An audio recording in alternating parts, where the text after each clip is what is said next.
Evolution begins with a big tree, Chapter 69, The Great Cause of Humanity. On a frigid night, the crescent moon hung slantwise in the sky. This marked the second night after Wuxia's breakthrough. At this moment, a canyon lay in utter silence, occasionally disturbed by the howls of cowl wind and the subsequent rustling of the trees. But at that moment, screech. A gentle screech resounded from the depths of a nearby hole in the ground before a fist-sized peregrine falcon flew out. Fal 7. Suddenly, the very air quivered as a cold rebuke reverberated in the peregrine falcon's mind. Screech. Resembling a mournful cry, the entire body of peregrine falcon suddenly wilted like a frost-stricken eggplant. However, it was to be expected. Facing the cold rebuke of the divine tree, Fal 7 still courageously resisted. Meanwhile, Wuxia could not help but show a helpless expression, looking at this peregrine falcon.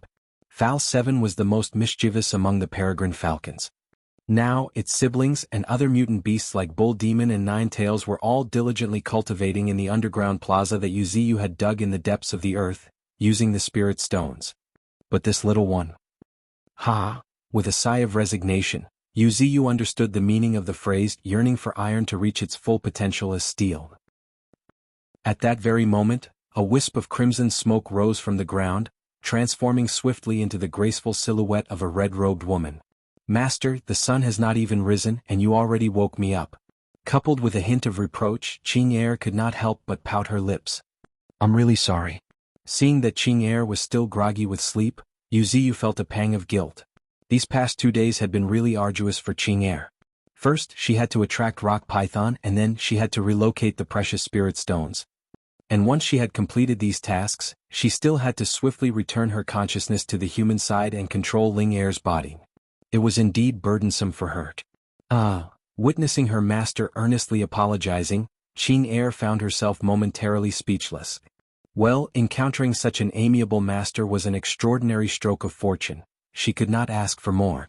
A subtle sense of elation seeped into her heart, causing Qing'er to overlook the minor grievance of being awoken. Instead, she changed the subject. "Master, it appears that something has been discovered by the humans in the past 2 days. I'll go check it out today." "Very well." Nodding in approval, Wuxia did not stop her. Qing'er's stay amongst the humans proved invaluable to Wuxia. The spirit stone mine, the rock python. These mysteries were only known to the humans, and the knowledge of them had significantly reduced Wuxia's burdens. Of course, Qing'er had to pay the price for it. Lost in thought, Wuxia began to ponder whether he should prepare something nice to reward this resilient maiden as a token of his appreciation. Meanwhile, consciousness shifted and Qing'er, or more accurately, the prodigious human girl known as Ling'er, awakened from her deep slumber. Opening her eyes and glimpsing the faint light of dawn, Ling'er rose from her bed and draped herself in a thin and delicate garment. For individuals blessed with fire attribute elemental talent like her, feeling cold was a rare sensation. Even on a chilly winter morning, she felt warm and cozy, as if she was right by her master's side. As these thoughts crossed in her mind, Qing'er's corners of lips curled up into a happy smile. Snap. As she snapped her fingers, the fire element swiftly gathered as if responding to a summon. In a matter of moments, a sizable cluster of flames appeared before her. What was truly incredible, though, was that the cluster of flames was calmly floating in the air. If any professor, expert, or even superhuman were to witness this, it would surely evoke their astonishment and awe. Individuals who had awakened elemental talents were strong, but they usually involved attaching the elements to oneself. For instance, when an individual who had awakened earth elemental talent mobilized the earth elements, his entire body would be covered in a thick layer of armor. Whereas individuals like Qing'er who had awakened fire elemental talent, when they utilized their elements, the flames would generally be attached to their bodies, as if burning on the surface of their body. At most, they could hold a fireball and throw it. But now, Ling'er could make a cluster of flames calmly hover in the air with a mere snap of her fingers. This feat was simply unthinkable, because it was something that had surpassed humans' cognition and delved into a realm of superpower that was extremely difficult to grasp. For instance, psychic power. As an individual with awakened psychic talent, Ling'er could easily conjure an invisible palm that held the flames with her psychic power. Even more astonishing, Ling'er possessed the astonishing ability to manipulate the trajectory of the flames with ease within a range spanning hundreds of meters. And what did that signify? Rumble, a terrifying, deafening explosion reverberated through the surroundings as a nearby lake erupted, splashing water into the air. As long as I willed it, I can display power comparable to an ordinary artillery bombardment within several hundreds meters of me. Smiling, Ling Er began her morning practice, familiarizing with her body as usual. For her, the perfect integration of body and soul was best exemplified by effortlessly conjuring a fist-sized fireball, and manipulating its every movement with the finesse of her psychic power. Her fire elemental talent originated from her physical body, while her psychic power came from her main body. The effortless manipulation of fireball signified that Qin Er's psychic power had firmly rooted within Ling Er's body, avoiding any potential disharmony between body and soul that would result in sluggishness or awkwardness. Qin Er exhaled a long, deep breath, as if confirming the seamless integration of her body and soul, as her lips curled into a smile. Then she lifted her feet and strode out of the courtyard that existed solely for individuals of her extraordinary caliber. Others were barred from entering without prior approval from the Spiritual Energy Research Institute. This was also why Ling Er could boldly manipulate the flames. Nevertheless, prudence remained her companion. Every time she attempted this, Ling Er diligently employed her psychic power to scan her surroundings. Given that Ling Er's psychic power had reached Tier 0 Level 9, humans, or at least the inhabitants of this Spiritual Energy Research Institute, were unable to sense her scan. However, Ling Er could not confidently assert that not a single person could sense her scan. As her understanding deepened, she unearthed the sinister truths about the humans. Merely through whispered accounts, Ling Er already came to know of the existence of at least 10 nightmarish experimental facilities. Among these facilities existed creatures that defied all norms. For instance, in order to improve strength, there were humans whose DNA had been fused with the genes of mutant beasts, which resulted in their sanity gradually eroded by their primal instincts. Ling Er had witnessed the birth of a werewolf with her professor. Her professor reassured her by saying, "Don't worry, these people willingly volunteered for the experiments." However, her professor could not help but softly sigh, adding, "It's an inevitable sacrifice for the prosperity of humanity. I believe that history will remember them, humanity will remember their sacrifice." This enigmatic concept, known as the great cause of humanity, eluded Ling Er's comprehension. In the face of the relentless war of evolution, defeat was absolutely unacceptable. For this reason, one after another, the humans willingly entered these almost certain death experimental facilities. Evolution begins with a big tree, Chapter 70, Squad. Suppressing her confusion, Ling Er stepped out of the courtyard. Her goal was clear, and that was to discreetly gather information from her esteemed professors. As prominent figures within China's hierarchy, these professors may have lacked strength and spiritual energy to match their status due to their advanced age, but their influence and power were unquestionable. While Qin Er was discreetly gathering information within the mountains shrouded in mist. Tap, tap, tap, a squad of 5 people emerged from the dense mist accompanied by subtle rhythmic footsteps. Leading the squad was a rugged man, emanating an air of ferocity, armed with a shotgun he had acquired from somewhere, which he gripped firmly in his hand. His name was Su Hu, a robust individual. He was acting as the leader of this trip, and brought along a few young members to explore the increasingly eerie and mysterious Misty Mountains. "Hey brother Hu, are these Misty Mountains really creepy as they say?" A nearby well-mannered young man wearing glasses questioned Su Hu, whereupon Su Hu nodded in agreement. These mist-covered mountains were undeniably strange. Until now, very few people had managed to venture deep into its depths, as most would find themselves inexplicably returning to the starting point. That was before. With Qian Qin by our side, penetrating deeper shouldn't be difficult, the refined young man with spectacles stated confidently, adjusting his frames as his gaze settled upon a girl nearby. A barely noticeable glimmer of excitement flickered in his eyes.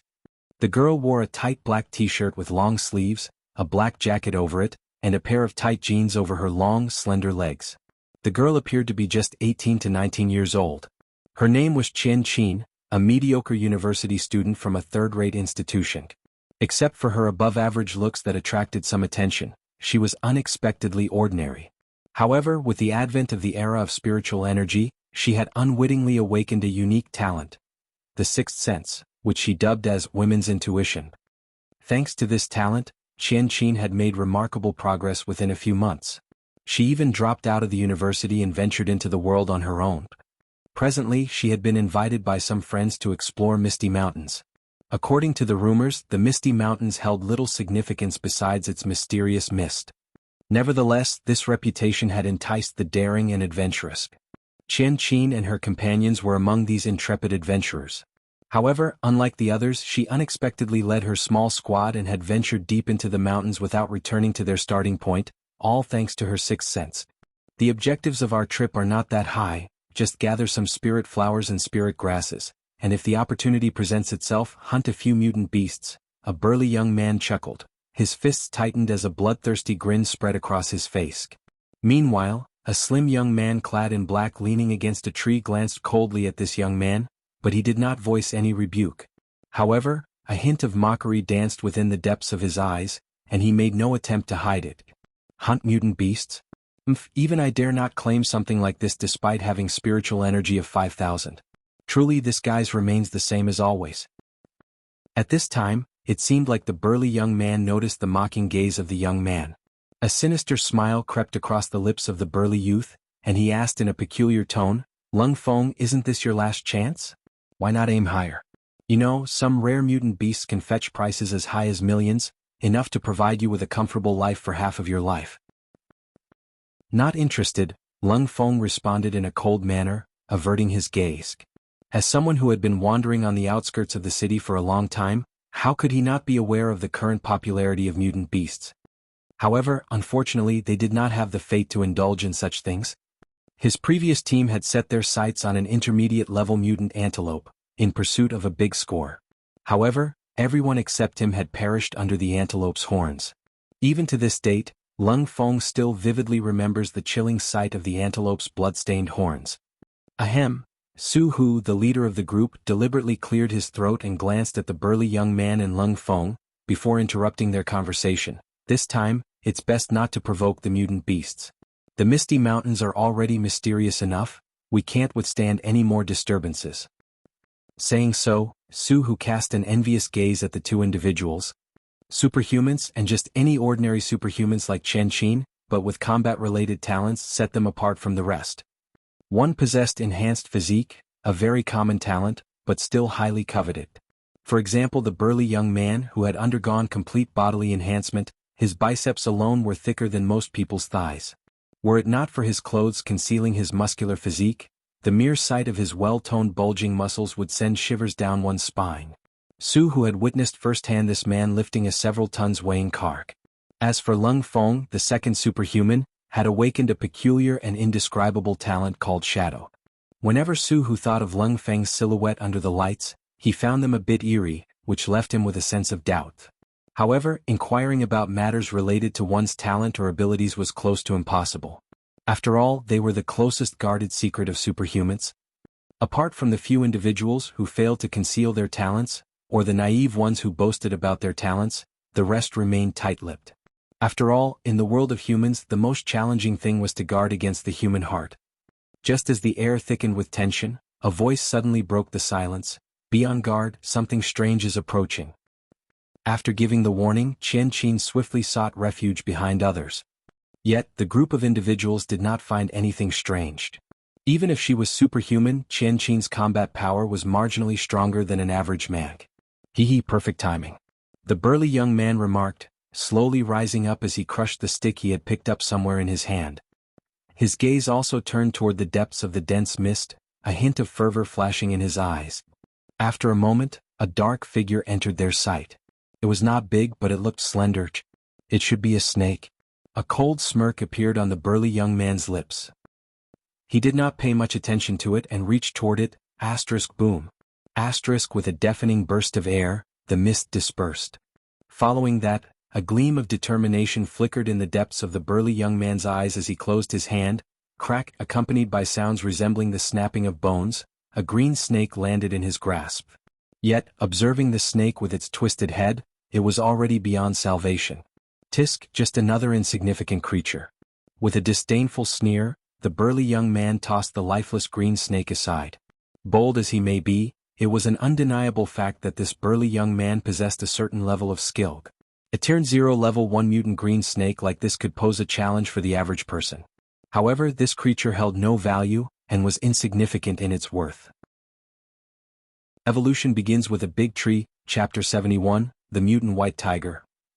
In a mountain forest shrouded in a veil of mist, a group of 5 men effortlessly traversed the treacherous terrain of misty mountains.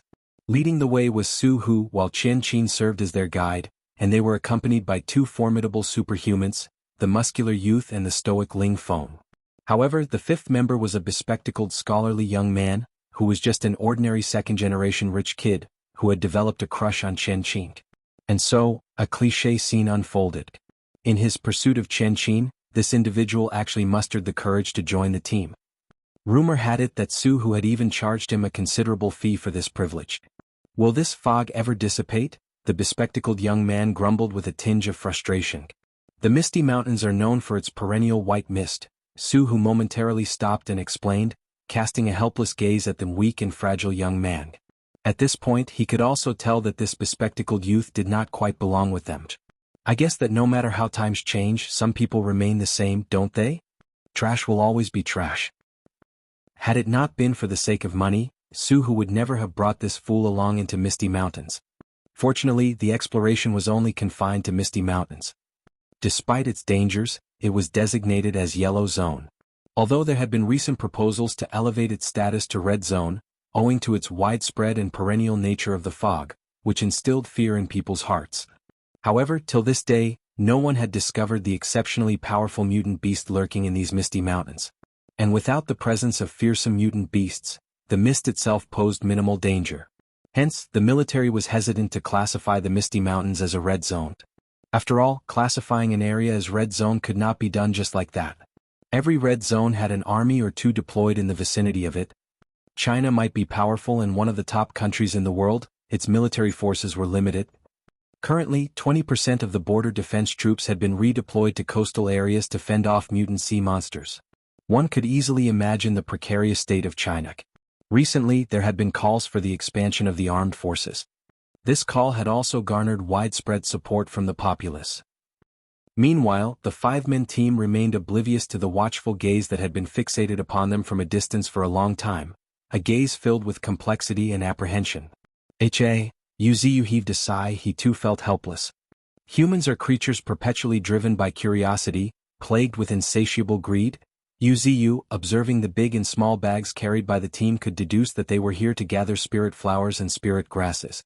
Although such individuals had become increasingly common in recent months, the impenetrable fog hindered them from venturing deeper into the mountains. Most of them just wandered around the outskirts, and would panic and flee in helter-skelter due to Wuxia playing pranks on them by shape-shifting the fog. However, this particular team stood apart from the rest. They disregarded the fog and pressed onward toward the depths of the mountains. Observing their unwavering path as straight as an arrow, Wuxia's gaze shimmered incessantly. A fleeting glint of coldness flashed in the depths of his eyes. With the advent of a new era, 1 or 2 people going missing would not be a big deal. After all, according to Qing Er's account, the concentration of spiritual energy had been steadily increasing, resulting in mutant beasts becoming stronger and stronger, which in turn resulted in a surge in attacks on humans. In just a span of just a month, this province alone had witnessed an alarming number of casualties and disappearances, reaching tens of thousands. Although most incidents occurred in villages near the mountains, this figure was enough to send shivers down one's spine. Wuxia exhaled a long, deep breath, feeling a little hesitant. To kill or not to kill? These people were not affiliated with the military. Eliminating them would have little impact. However, if spared, judging by their trajectory, they were heading straight for North Canyon where he resided. If nothing unexpected happened, they would likely arrive at his doorsteps within half a day. I'll give you one final chance. If you venture any closer, then don't blame me. Wuxia's cold voice no longer concealed his murderous intent. Compared to these humans, Wuxia cared more about himself. However, at that very moment, Wuxia suddenly froze. In his gaze, a breathtaking sight unfolded. A colossal white tiger, about 3 or 4 meters tall, approximately 3 kilometers away from the group, slowly closing the distance between them. Wuxia clucked his tongue as an eerie look appeared on his face. These guys seemed to have really bad luck. They had unwittingly become the target of this magnificent creature. Race. Mutant White Tiger. Rank, Tier 0 Level 7. Abilities, Mutated Claws. Its sharp claws are as hard as titanium itself, and are capable of rending through everything. They could even split boulders in an instant. Tiger Roar. As the king of beasts, its roar alone can send tremors through all living things, robbing the faint-hearted of their courage to resist. A mutant white tiger with very formidable combat powers. It was also a potential pet Wuxia had been keeping an eye on. Aside from this creature, there was also a mutant chimpanzee residing in the southwest, surpassing even the size of King Kong from the movies. Excluding Wuxia and his pets, these two creatures could be considered the fastest evolving within the entire expanse of Misty Mountains, firmly positioned at the apex of the food chain. And now, this mutant white tiger appeared to have honed in on these courageous 5 adventurers as its prey. I wish you all the best of luck. Extending a final, distant farewell, Wuxia dismissed any notion of interfering. With White Tiger making a move, the odds were stacked against the 5 of them. Furthermore, there lay an undeniable advantage in the White Tiger's involvement. If their disappearance were to draw humans' attention, Wuxia could effortlessly use the mutant White Tiger as a scapegoat, diverting attention from himself. Perfect. Entertaining these thoughts, Wuxia could not help but shamelessly chuckle. As for himself, well, he decided to bide his time. He would patiently wait until he had mastered the ability of Earth Escape. At that time, he would be able to fight and flee without hesitation, even if it meant exposing himself. But for now, it was best to keep a low profile. If he could avoid taking action, he would. Meanwhile, the 5-man team led by Su Hu suddenly came to a halt. What's the matter, Chen Qin? Su Hu furrowed his brow and asked, looking at Chen Qin who had suddenly stopped. I have a very bad feeling. Chen Qin placed her hand on her chest. She felt as if a boulder was pressing on her chest, even her breathing involuntarily became rapid. Chen Qin. With an expression of genuine concern, the bespectacled man approached, seemingly intending to lend his support to the distressed young girl. However, before he could reach her, asterisk swoosh. Asterisk sound of something cutting through the air rang, as a cold gleam flashed before the bespectacled young man's eyes.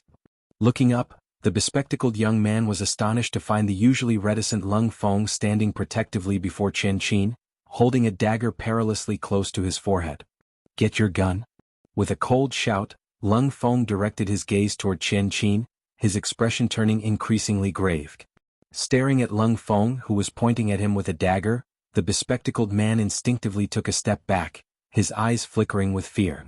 Yet, within a moment, his face reddened with indignation as a realization washed over him.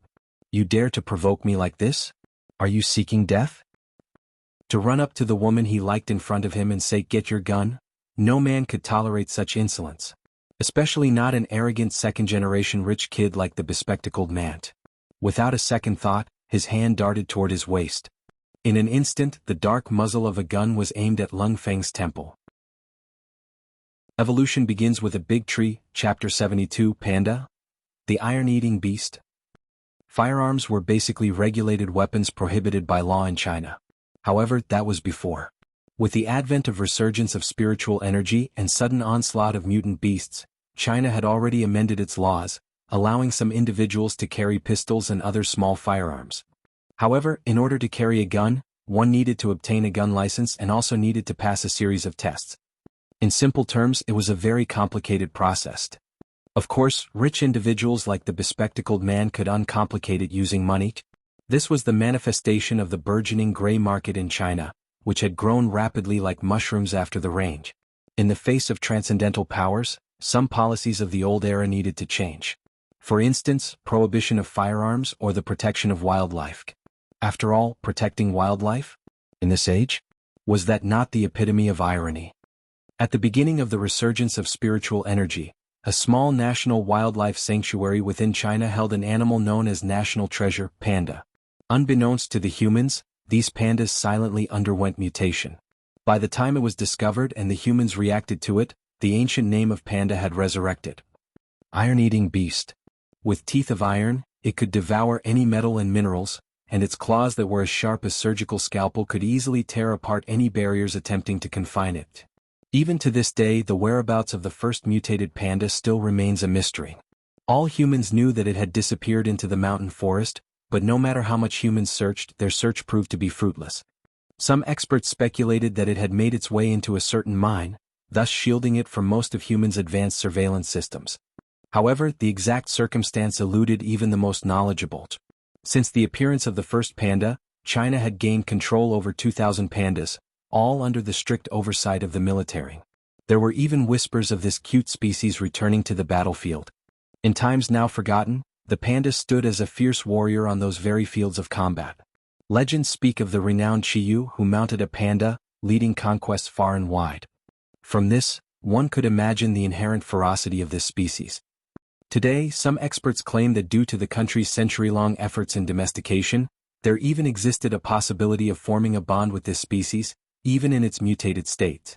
If such a feat were to be achieved, mutant panda would undoubtedly become an indispensable asset for China. This species could propel the entire nation to the forefront of the evolving world, solidifying its position as the paramount power among the countless countries. Meanwhile, amidst the mist-covered mountain forest, the bespectacled man firmly grasped his pistol, his gaze coldly fixated upon the nearby Lung Feng. All he needed to do was gently squeeze the trigger. The ensuing gunshot would result in a crimson fountain of blood, gushing forth from the bullet's entry point. The wretched soul standing before him would succumb to the call of gravity. Even if he was a superhuman, so what?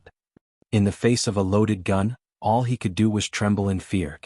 With a mind filled with malevolence, the bespectacled man's finger even rested on the trigger. Just right at that instant. Asterisk bang.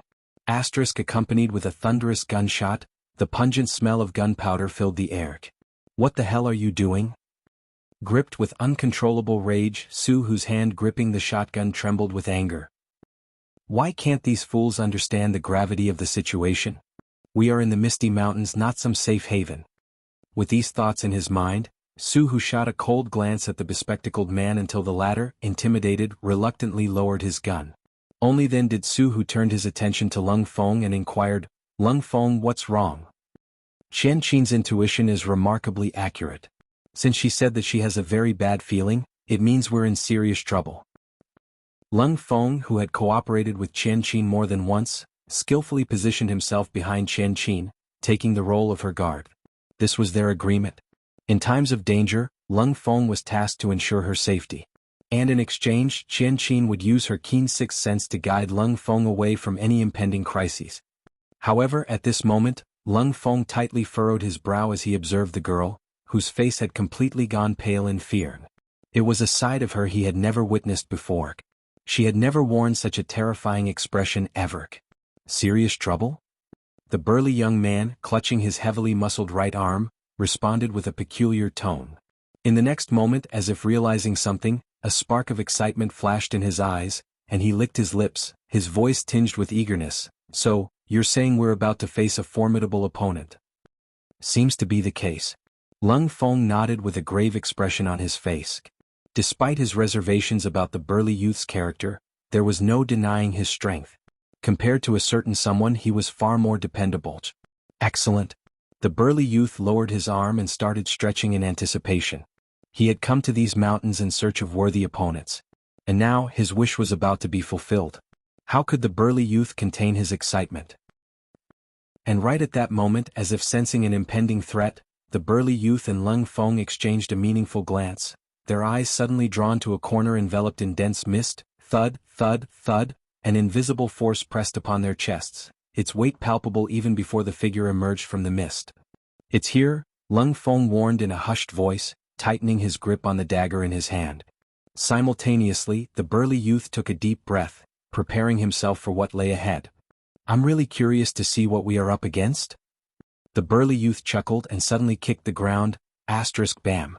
With a single leap that shook the ground, the burly youth disappeared into the thick fog. "This guy?" Lung Feng's expression froze momentarily. However, witnessing the burly youth recklessly disappear into the dense mist, Lung Feng also bit the bullet and was about to follow suit. But the next moment he felt a gentle tug at his sleeve. Looking down, he discovered Qian Qin tightly holding his sleeve like a helpless little girl. "No, no. Run, we have to run." The sense of urgency and panic in her voice sent Lung Feng and even the nearby Su Hu into a state of alarm. Such a display from Qian Qin was entirely unprecedented for them. Evolution begins with a big tree, Chapter 73, The White Tiger's Prowess. At that very moment, the earth trembled violently. With a thunderous boom, a gust of wind carrying a faint smell of blood blew on everyone's face. Someone suddenly exclaimed in disbelief with a tinge of fear in his voice. Before Lung Feng and the rest could react, they witnessed the billowing white mist suddenly swirled back. Simultaneously, a muscular figure came flying from the mist. "Are you all right?" Shouting at the top of his lungs, Lung Feng instinctively leapt up to catch the flying figure. But the next moment, with a resounding thud, an unimaginable force lifted Lung Feng into the air alongside the figure. How is this possible? In disbelief, Lung Feng's face contorted with sheer astonishment.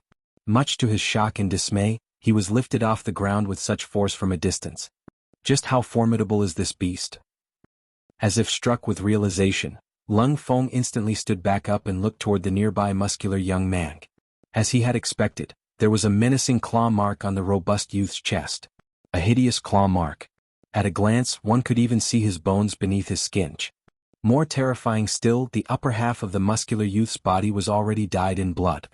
Witnessing this scene, not only others but even Lung Feng's pupils contracted to the size of needles. Just a single encounter had left the robust youth severely wounded. Someone who possessed considerable strength and robustness. This level of power. Could it be a high-level mutant beast? Lung Feng's face grew pale, his gaze fixed upon the gradually materializing silhouette within the depths of the dense fog. His body also stiffened with apprehension. No. I want to go back. I want to go back. Suddenly, a piercing scream pierced through the forest. Looking toward the source, it was the bespectacled man. His entire body trembled uncontrollably before he fell on the ground on his ass. Evidently, the sight of heavily injured muscular youth had thoroughly terrified him. However, at that moment, no one paid any attention to this individual. In comparison to this useless fellow, Lung Feng, Su Hu, and even Chen Qin's attention was riveted on the heart of the swirling mist. Seasoned individuals understood the peril of exposing their backs to a mutant beast, otherwise the first casualty would undoubtedly be themselves. Yet, now they needed to ascertain the identity of this mutant beast before devising a strategy to confront it. However, mere moments later, a bone-chilling roar reverberated through the forest, accompanied by the dense fog cascading backward. The next moment, everyone was blown several meters away before they could even react.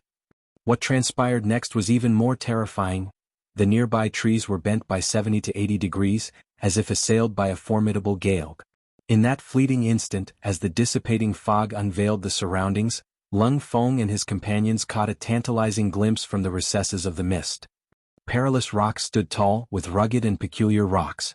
And there, upon a peculiar rock, strode a regal tiger with its head held high. This majestic creature was 3-4 meters tall, and bore a large, shaped white mark on its forehead, which meant king in Chinese. Its sinuous body was adorned with mesmerizing black and white patterns, featuring elegant black spots across its chest, abdomen, and inner limbs. The thick black and white fur, draped over its shoulders, resembling a regal cloak befitting its noble bearing. However, what truly instilled a chilling fear was the beast's rugged limbs, with claws protruding from its toes, measuring a daunting 2 to 3 decimeters in length. From a distance, they resembled a collection of knives, sending shivers down one's spine. In addition, a long, thick tail extended from its back, adorned with black ring patterns. It swayed with a slight curve, producing a piercing sound as it sliced through the air. Suddenly, another roar erupted from the beast's throat, roar. Although slightly diminished in intensity, the sound alone caused Lung Feng and his companions to break into a cold sweat. The most disheveled of them all was the bespectacled man. He stood there dumbfounded for a moment, and then collapsed to the ground, directly fainting. A mutant, white, tiger. In a rare moment of fear, Su Hu's throat went completely dry. His hands gripping the hunting rifle were trembling uncontrollably. We're completely finished this time." In a bitter tone, Su Hu and the distant Lung Feng exchanged a glance, but their eyes betrayed a deep sense of despair. Was a tiger. The king of beasts, and was also known as the king of mountains. Now mutated, who knows how terrifying it had become? When faced with its towering 3 to 4 meters stature, even the bravest soul would find it impossible to muster the courage to fight back.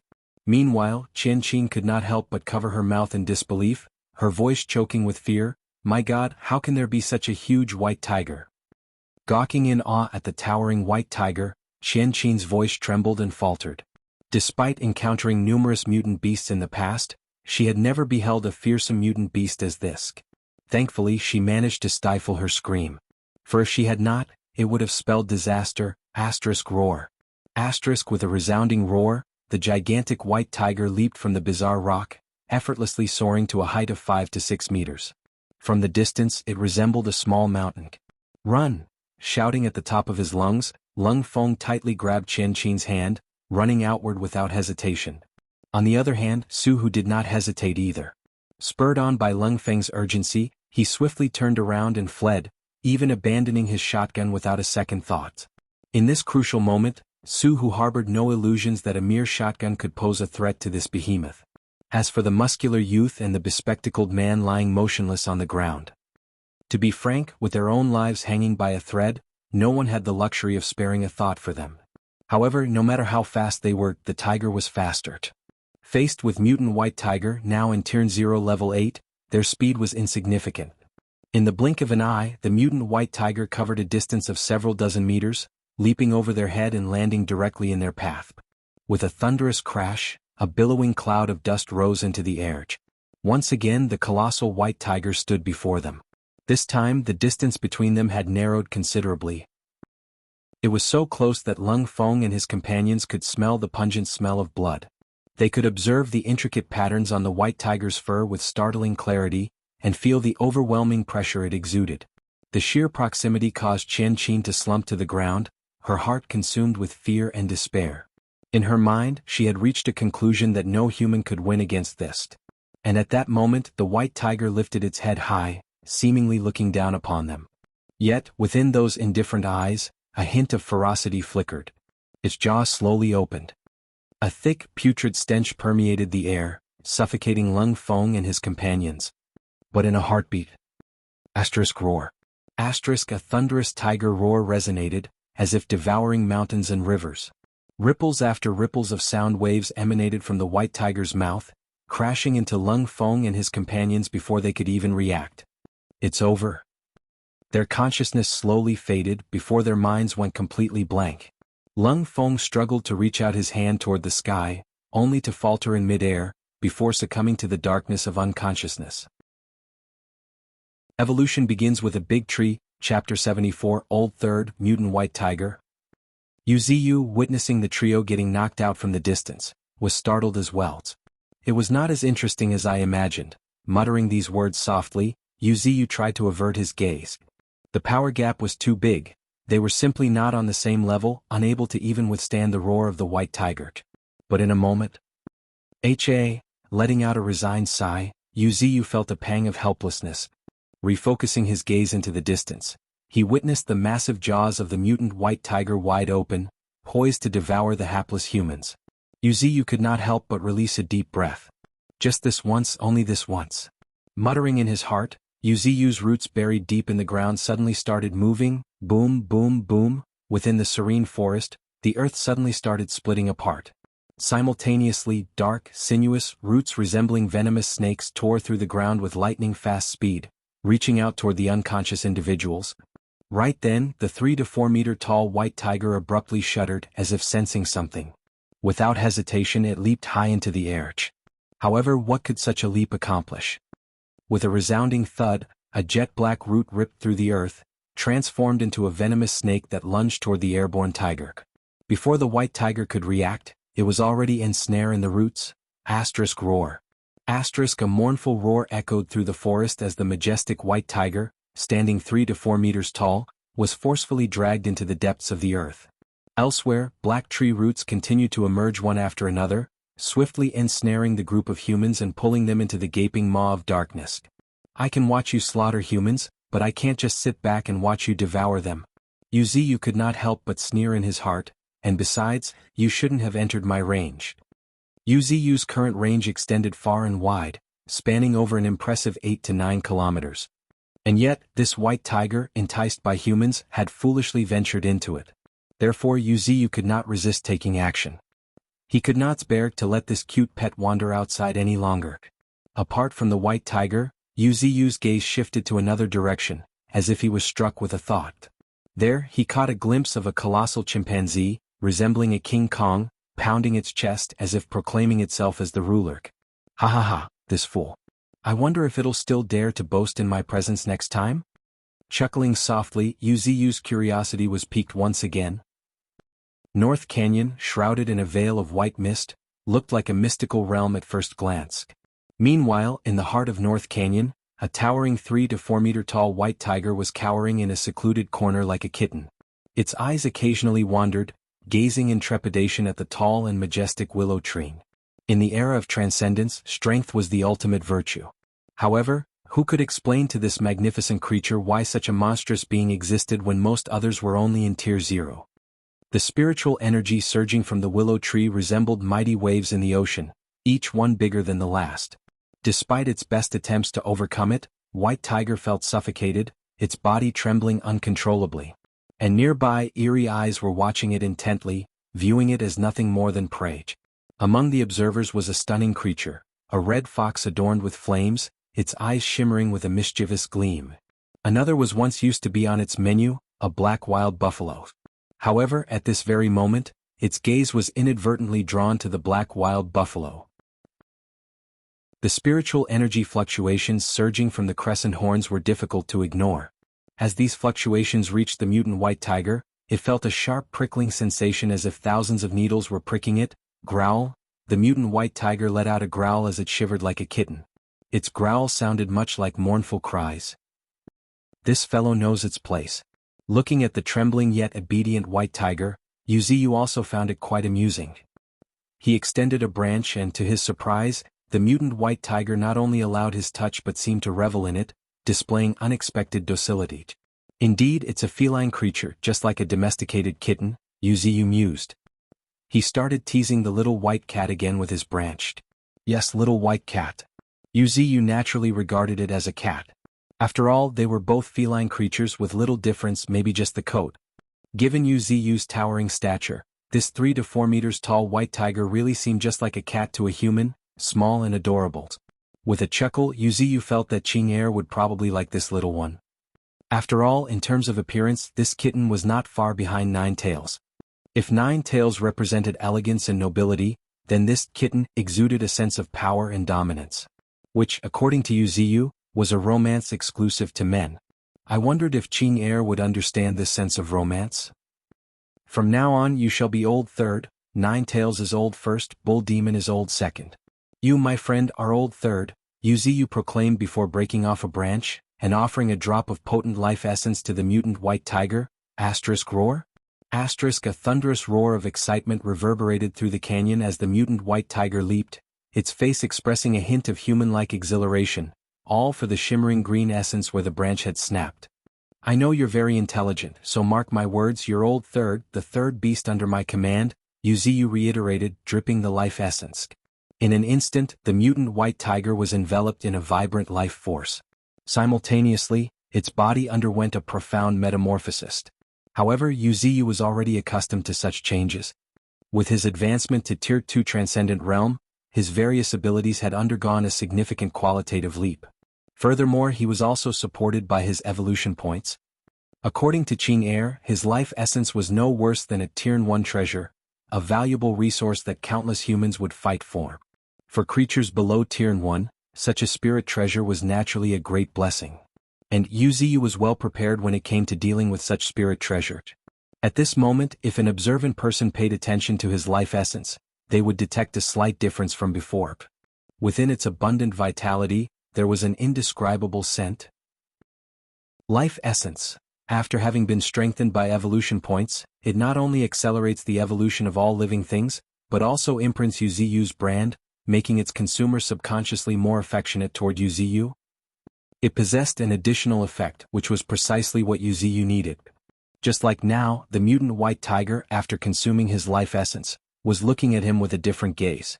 One filled with gratitude. Mutant creatures were quite simple-minded. In the face of someone with overwhelming strength, who could also cater to their needs, their natural response was one of gratitude. This was far better than dealing with humans. After all, humans, with their complex thoughts, were prone to ingratitude and even betrayal.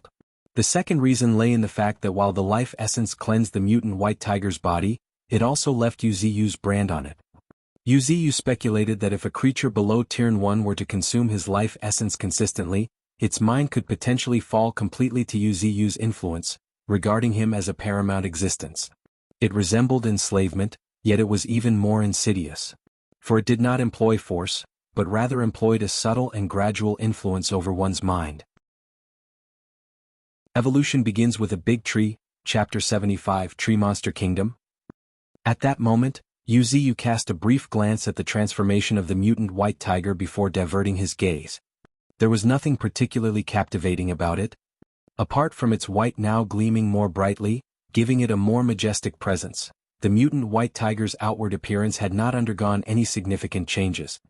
As a Tier 0 Level 8 mutant beast, it had already reached the pinnacle of its existence. The life essence merely provided it with an opportunity, a potential breakthrough to Tier 0 Level 9. Whether it could break through depended entirely on the innate talent of the white tiger. It was something Yuziu could not quite determine. Regardless, all he could do was wait and watched. Shaking his head, Yuziu's gaze finally shifted to the 5 individuals lying unconscious nearby. How should I handle these 5? Yuziu was also caught in a dilemma. To kill or not to kill? He knew that this decision hung in a balance. The reason he intervened was simply because he could not bear to witness these humans being devoured by a mutant beast. Cannibalism was ultimately a taboo concept to Yuziu. It was all fine so long as he did not witness it. However, if he did, it would stir the last remnants of his once human conscience, urging him to act. However, the predicament arose once he saved them. How to proceed with their fate proved to be a perplexing matter. Gazing at the 5 individuals with a contemptuous look, Yuziu found himself torn. But then, as if he was struck with an idea, Yuziu's eyes suddenly lit up, boom boom boom, accompanied by tremors. Black roots suddenly burst through the soil, revealing themselves to the world. Under Yuziu's command, these roots began to weave continuously. In a matter of moments, 5 prison-like tree houses had taken root in the corners of the gorge. Moreover, under Yuziu's ingenious arrangement, these tree houses were completely sealed off, preventing any sound from escaping. Save for the faint illumination seeping through a crack in between the roots, casting a dim glow upon a solitary corner, being imprisoned in these tree houses would demand extraordinary courage to endure.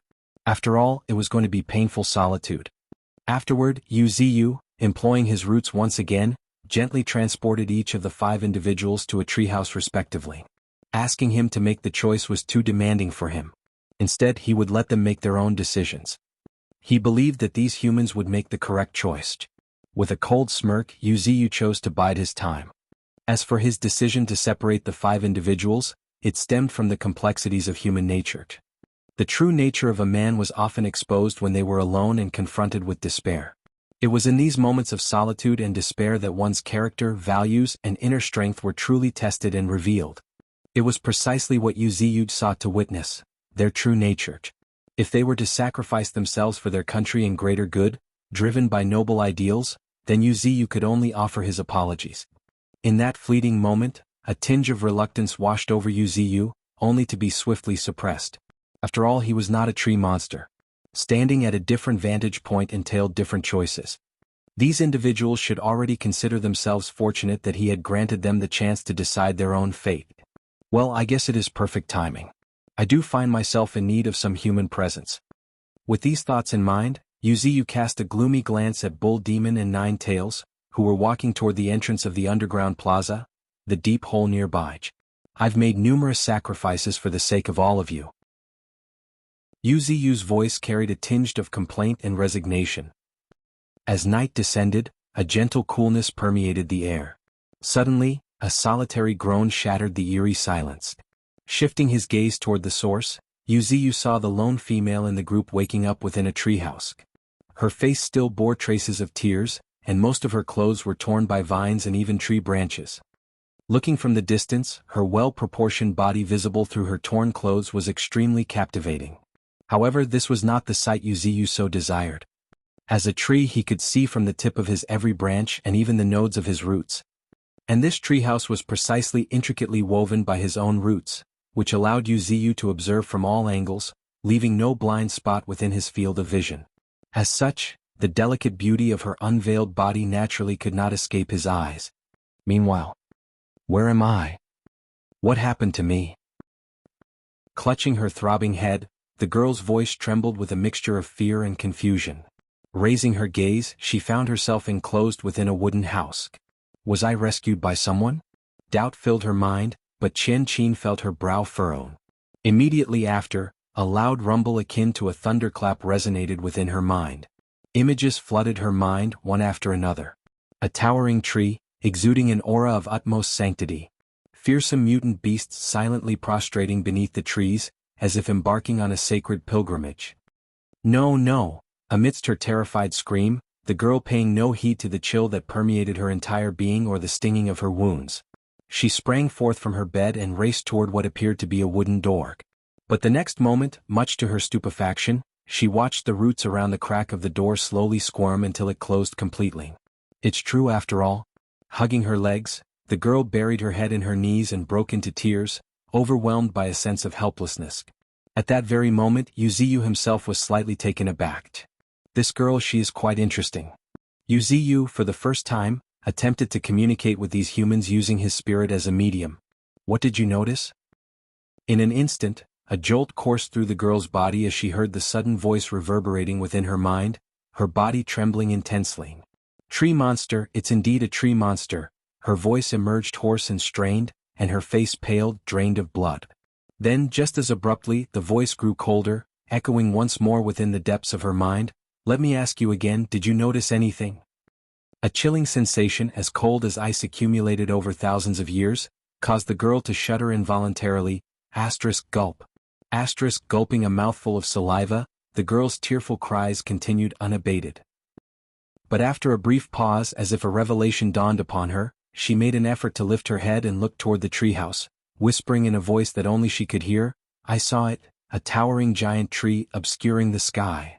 This place, no, the entire Misty Mountains is the domain of a tree monster, all of it. Intently listening to the girl's trembling as she lay bare the truth, Yuziyu was taken aback.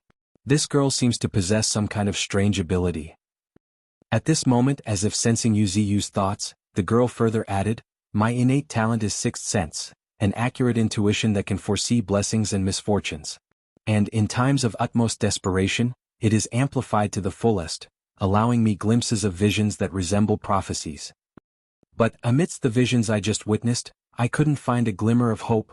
Every aspect, from earth to the sky, from the creatures that walk to the birds that soar, all of it is under a tree monster's control. Her voice quivered as she could not hold back her sobs, but she still managed to reveal her innermost thoughts. This is the kingdom of the tree monster, a place more fearsome than any forbidden zone. Evolution begins with a big tree, Chapter 76, another round of upgrades. The kingdom of a tree monster? Muttering to himself, Yuziyu felt a stir within his heart. He raised his vision to the very top, surveying the mist-shrouded mountains. Yuziyu could not help but notice that, knowingly or unknowingly, he had become the ruler of this vast forest. In the sky were peregrine falcons and white crane flying through the sky. On the ground were Nine Tails, Bull Demon, and the recently joined White Tiger. All these powerful mutant beasts obediently followed his commands. One could imagine what this meant. Yuziyu, exhaling a long deep breath, shifted his gaze back to the girl. He could not help but admit that this girl was really extraordinary. Not in terms of strength but in terms of her astonishing innate talent. Sixth sense, a woman's intuition, to think that such a thing could awaken as a special ability. Deeply sighing, Yuziyu looked at the sobbing girl, his eyes lighting up the next moment. Immediately after, roots emerged from the wooden walls of the treehouse, one after another. Ah! The girl cried in surprise. The next moment she found her limbs entwined by dark, sinewy roots, suspending her in mid-air. Simultaneously, a black root, resembling a snake, slowly extended toward her mouth. No! An unbelievably grim idea flashed in her mind as Chen Qin's already pale face turned even whiter. Hung in this posture, looking at the approaching root, strange thoughts could not help but emerge within her mind. Am I about to be raped by the tree monster? An inconceivable notion raced through her mind, leaving Chen Qin stupefied. However, the very next moment, a glistening droplet moistened her pallid lips. In an instant, the girl felt as if she was in a warm ocean. How warm. Every inch of her body felt more and more comfortable. Simultaneously, Qian was astounded to find that her long-stagnant spiritual energy started surging once again. Boom. In the blink of an eye, her spiritual energy shattered the barrier of 3,000, surging toward 5,000, reaching even 6,000. From now on you'll remain within this canyon. Stating this, Yuziyu further added gently, and occasionally you'll train my pets. Qian listened in a dazed state, feeling a sense of bewilderment. Yet, for some unknown reason, she no longer resisted the voice. Instead, she felt a peculiar sense of closeness. Involuntarily, she said something she could not even believe she did. Okay? Hearing the girl's response, Yuziyu suddenly burst into laughter. As expected, it's effective. Though he had not directly enslaved her, the swiftness in this transformation in her attitude was glaringly evident. Just from this, one could imagine the profound impact of the life essence had on this girl. Perhaps it is not only her? As if he was struck with an epiphany, Yuziyu's roots spread toward other tree houses one by one. Boom boom boom, as swirling vortexes of spiritual energy rose one after another, Yuziyu could almost envision these individuals bowing down and pledging allegiance to him. However, the next moment... Bang. Bang. Two consecutive explosions resounded in the canyon, filling the air with crimson mist. Yuziyu shifted his gaze and discovered the aura of two individuals rapidly slipping before vanishing altogether. They're dead. Yuziyu dumbfounded gawked at the lifeless bodies of the bespectacled man and the stalwart man. However, after giving it a thought, realization slowly sank in. I guess they were ordinary people. They were unable to withstand the cleansing of spiritual energy. For them, it seems like my life essence, brimming with spiritual energy, proved to be a lethal toxin. This revelation left Yuziyu momentarily dumbfounded and tinged with regret. After a brief moment, he shook his head. He could not dwell on this matter any longer. Immediately after, he waved his branch as peregrine falcons took flight and flew toward him through the nocturnal sky. Take them far away beyond my domain, Yuziyu commanded, entrusting the corpses of the two to his peregrine falcons, Fal I and Fal II. These astute birds naturally understood their master's wishes. Screech. With a sharp screech, Fal I and Fal II each grabbed a corpse by their clothes, and under the veil of thick mist, vanished into the sky. As for where Fal I and Fal II would dispose of these corpses, that was not Yuziyu's concern. As long as it was not on his territory, it was fine. If, by some unfortunate chance, those bodies became nutrients he happened to absorb, Yuziyu believed that he would be disgusted for a lifetime. At this moment, Yuziyu paid no further attention to the remaining individuals. Their assimilation of newfound powers and transformation of perspectives require time. As for the other two individuals, unlike Qian, Yuziyu contemplated whether he should keep them around them or not. Yet, considering the fact that he was hoping these men to train Nine-Tails, Bull Demon, and the others, Yuziyu decided to keep them around for the time being. Qing Er's time is limited, and any unnecessary delay has to be avoided. Furthermore, teaching is something technically any human can do. So, rather than trouble Qing Er, it would be better to leave it to these humans. With this in mind, Yuziyu made up his mind. Yuziyu exhaled a long, deep breath. Since the trivial matters had been resolved, it was now time to focus on the paramount task at hand. And what was this important task? Of course, it was cultivating. As far as Yuziyu was concerned, becoming stronger was his sole pursuit. Not only to realize his dream of breaking free from the constraints of the earth and moving freely, but also to become a figure like the willow deity. If it were an ordinary era, Yuziyu would not dare to have such fantasies. But in this era of transcendence, which was filled with boundless possibilities, Yuziyu's heart swelled with excitement, and his spirit burned brightly. Shifting his gaze, Yuziyu turned his attention to the status screen. These days he was assimilating the power of Tier 2, and thus, his demand for the consumption of evolution points was not that significant. And now, the time has come to utilize these evolution points. 30,000 evolution points, huh? As Yuziyu's eyes laid on the 5-figure number, he felt a little excited. During his breakthrough, he had reaped over 5,000 evolution points. Later, he unintentionally killed the rock python, which provided him over 8,000 additional evolution points.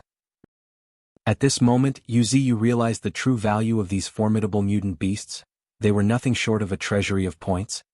Considering the fact that a Tier 1 rock python with peak spiritual energy of merely 80,000 had yielded him 8,000 evolution points, The implications of this were truly awe-inspiring. As for how many evolution points these transcendent creatures would provide, according to Yu's estimate, it should be 1/10 of the spiritual energy possessed by the Tier 1 mutant beasts.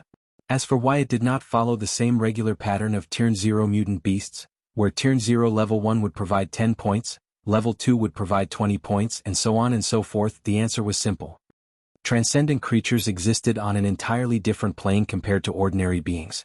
The spiritual energy coursing through their bodies was on an entirely different level. The spiritual energy coursing through Yu's body was definitely tens of times more refined than Tier 0 mutant beasts like Ninetales and Bull Demon. Such a discrepancy would only widen as Yu continued to purify his own body. This was precisely why transcendent creatures were far superior to Tier 0 creatures. Just in terms of spiritual energy alone, they were not in the same league. Not to mention the disparity in physical prowess. With these thoughts swirling in his mind, Yu's gaze flickered with determination. Sometimes, hunting down strong individuals is necessary.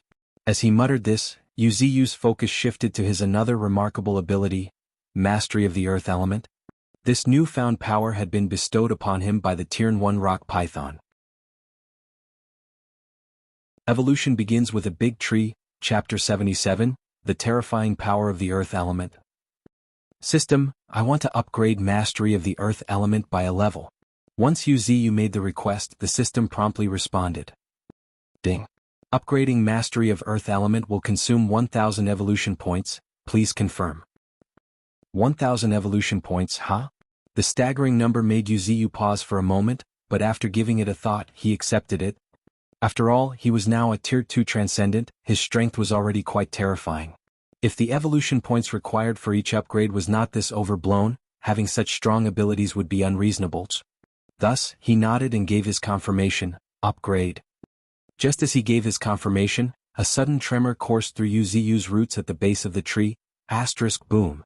Accompanied by a terrifying quake, Yu's countless roots spread deeper into the earth. However, that was not what was terrifying. What was truly terrifying was that Yu did not feel any resistance. It felt as if his roots were effortlessly swimming in the ocean's depths. What's going on? Muttering to himself, Yu's consciousness delved deep into his body, boom. Accompanied by a thunderous boom, an indescribable sensation surged in his heart. It felt imposing and boundless, as if it had been brewing for countless millennia. What struck him even more profoundly was the surge of familiarity that welled up within him. So, this is the power of the earth? Heaving a deep sigh, Yu came to realize that the roots spreading through the depths of the earth were pulsating with an enigmatic energy. It was akin to the feeling he just experienced. Imposing and boundless, yet carrying an undeniable heaviness. Arise! With a resounding bellow, the earth quaked, and Yu's countless roots exerted their might. In a flash, as if triggering an earthquake, 100-meter-long trench extended continuously. Yu's gaze sharpened again, boom. Accompanied by a terrifying tremor, the 100-meter-long chasm gradually sealed shut, leaving no trace of its existence. Within 100 meters, I hold dominion over heaven and earth. Saying so, the canyon quaked once again, and in a nearby corner, a cluster of earth spikes shot up. At first glance, they looked like stone mountains, emanating an indescribable aura of sharpness. And this was merely when the mastery of the earth element was at level 1. Wow! Heaving a long, deep breath, Yu suppressed the excitement in his heart and spoke once more. System, use 3000 points to further upgrade the mastery of the earth element. The moment he stated this, Yu felt an even more intense shock. This time the sensation was overpowering. His roots, buried deep within the earth, had served as the medium between him and the earth. Compared to the rock python, his bond with the earth was much closer. After all, trees and the earth were inseparable. Trees relied on the earth for its survival, while the earth, through the trees, grew more solid and thick. With this deepening comprehension, Yu's dominion over the earth grew even more formidable. 100 meters, 200 meters. As his control distance continued to expand, dense earth elements surged forth from the ground, merging into the core of Yu's body. In a matter of moments, Yu's spiritual energy surged by over 10,000. This surge in his spiritual energy continued until Yu's control over the earth extended beyond a kilometer, after which it gradually came to a halt. Everything within a kilometer is my domain. he said in amazement as he moved his gaze up. Looking ahead, he was astonished at the sight of a towering 10-meter wall of earth having risen beyond the kilometer mark, enclosing the entirety of North Canyon. But in a moment, with a thunderous boom, the wall of earth crumbled to the ground. Simultaneously, Wuxia could not help but take long deep breaths of fresh air. It's still too rough. This newly upgraded ability is not yet polished. Wuxia reflected and chose not to dwell on it too much. Instead, he shifted his gaze to the status screen. Mastery of the Earth Element, Level 2. You can influence the Earth, control the Earth, and even alter the Earth. It is the fundamental power of the elements. Dormant, it's peaceful and quiet, but once it moves, it could split the Earth asunder. It's an ability truly made for catastrophic destruction. As Wuxia read the evaluation provided by the system, he silently nodded in agreement. It was true. While for others, even the rock python failed to display the true terror of the mastery of the earth element, Wuxia was different. One could even say that each of his roots was akin to a rock python. And a single rock python was already capable of splitting the ground and causing earthquakes with its mastery of the earth element. However, Wuxia had so many roots buried deep in the earth. If he mobilized them together, it would be really like an earth dragon was flipping over. He was capable of conjuring waves of earth dozens of even hundreds of meters high, engulfing everything in its path. However, Wuxia dared not unleash such an immense display of spiritual energy. Exhausting so much spiritual energy was a minor concern. The real issue lay in the potential damage to his very source. Wuxia feared that he would not even have the time to shed a tear if he overdid it. Transcendents like him had an internal scale, measuring the limits of their strength. Going over this scale meant going all out. In the case of the mutant beasts, it would lead to a frenzied state of desperation, akin to going berserk. In his case, it would lead to a surge in power, regardless of the cost, which would ultimately lead to depletion of his very source. In other words, it might revert him back to being an ordinary willow tree. When I'm able to control the earth as nimbly and effortlessly as my own limbs, then I can consider myself truly qualified.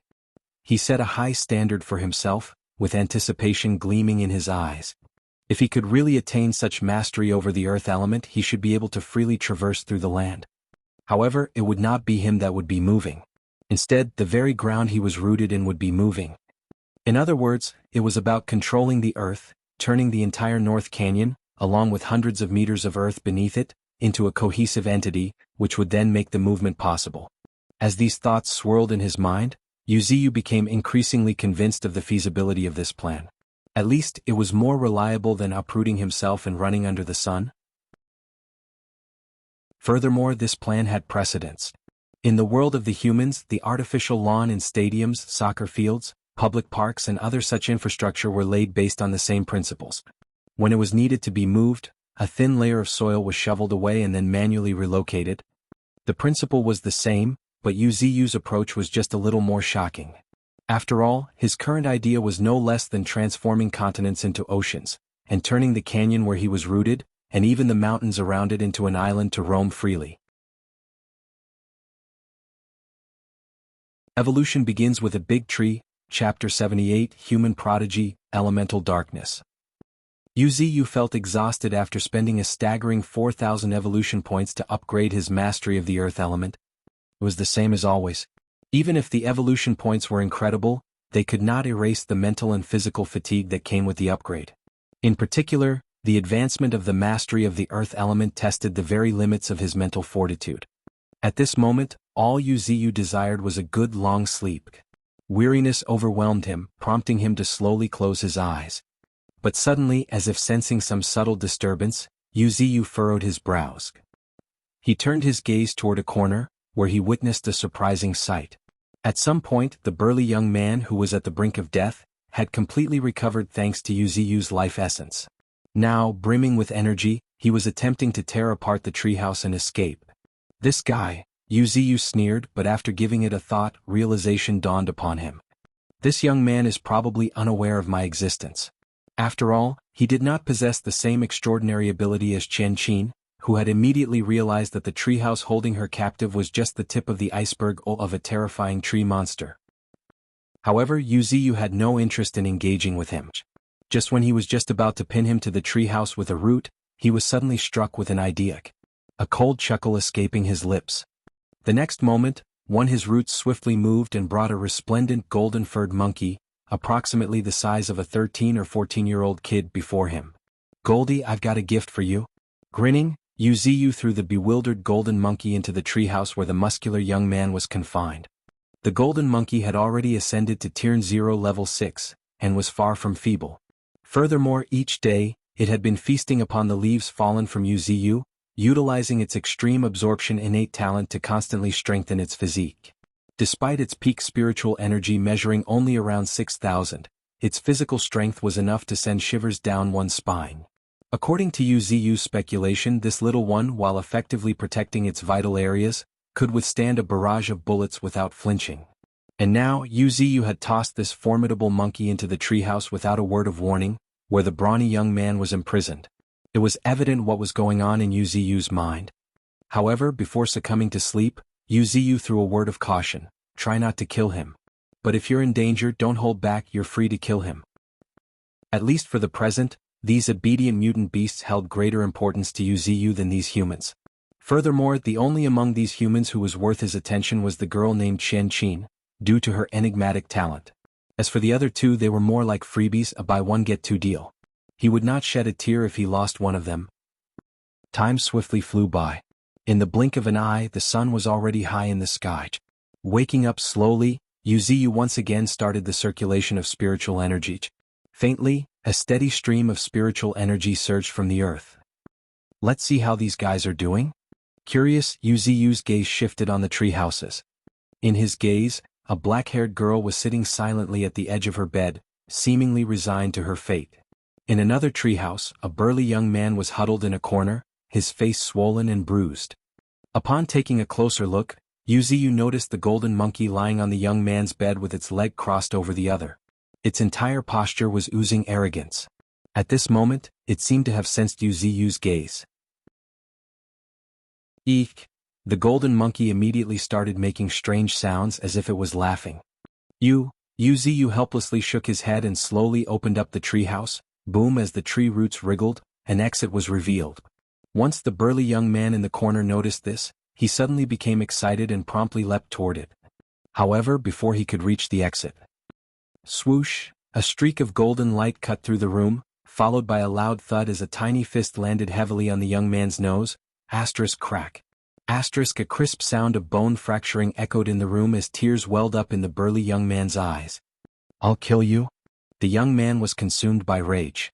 But the next moment, when he looked at the golden monkey standing confidently at the exit, the young man faltered. He truly faltered. A night-long get-together with the monkey had already smoothed out his rough edges. His earlier roar was already his final outbursts. Covering his fractured nose, the burly youth silently retreated to a corner. Though faintly, Yuziyu could hear choked sobs. A fractured nose must be quite painful, but his wounded pride was likely even more unbearable. Perhaps the monkey's torment shattered not only his pride but also the deep-rooted sense of superiority ingrained in him as a human, obliterating his mentality of looking down upon other species. Being bullied by a monkey to this extent has done the job. Yuziyu chuckled and no longer paid any attention to him. Instead, his gaze shifted to the last young man. However, his eyes suddenly lit up. Huh? Looking at the young man standing face to face with a shadow in the treehouse, Yuziyu's curiosity was piqued. He slightly narrowed his eyes as a series of information flashed before his eyes. Race: mutant human. Rank: Tier 0 level 6. Innate talent: Dark Shadow. Possesses a shadow that can be materialized, freely stretched into any form, and can also be used to hide within darkness. It's a very formidable combat talent. Yuziyu stared at this young man in a daze. He had not expected that another human with an elemental talent, which was considered as one of the best innate talents, would appear. However, this time the talent was even more eerily unique, a talent for darkness. Yuziyu wondered whether or not to cultivate this individual. After all, humans could also be considered as beasts.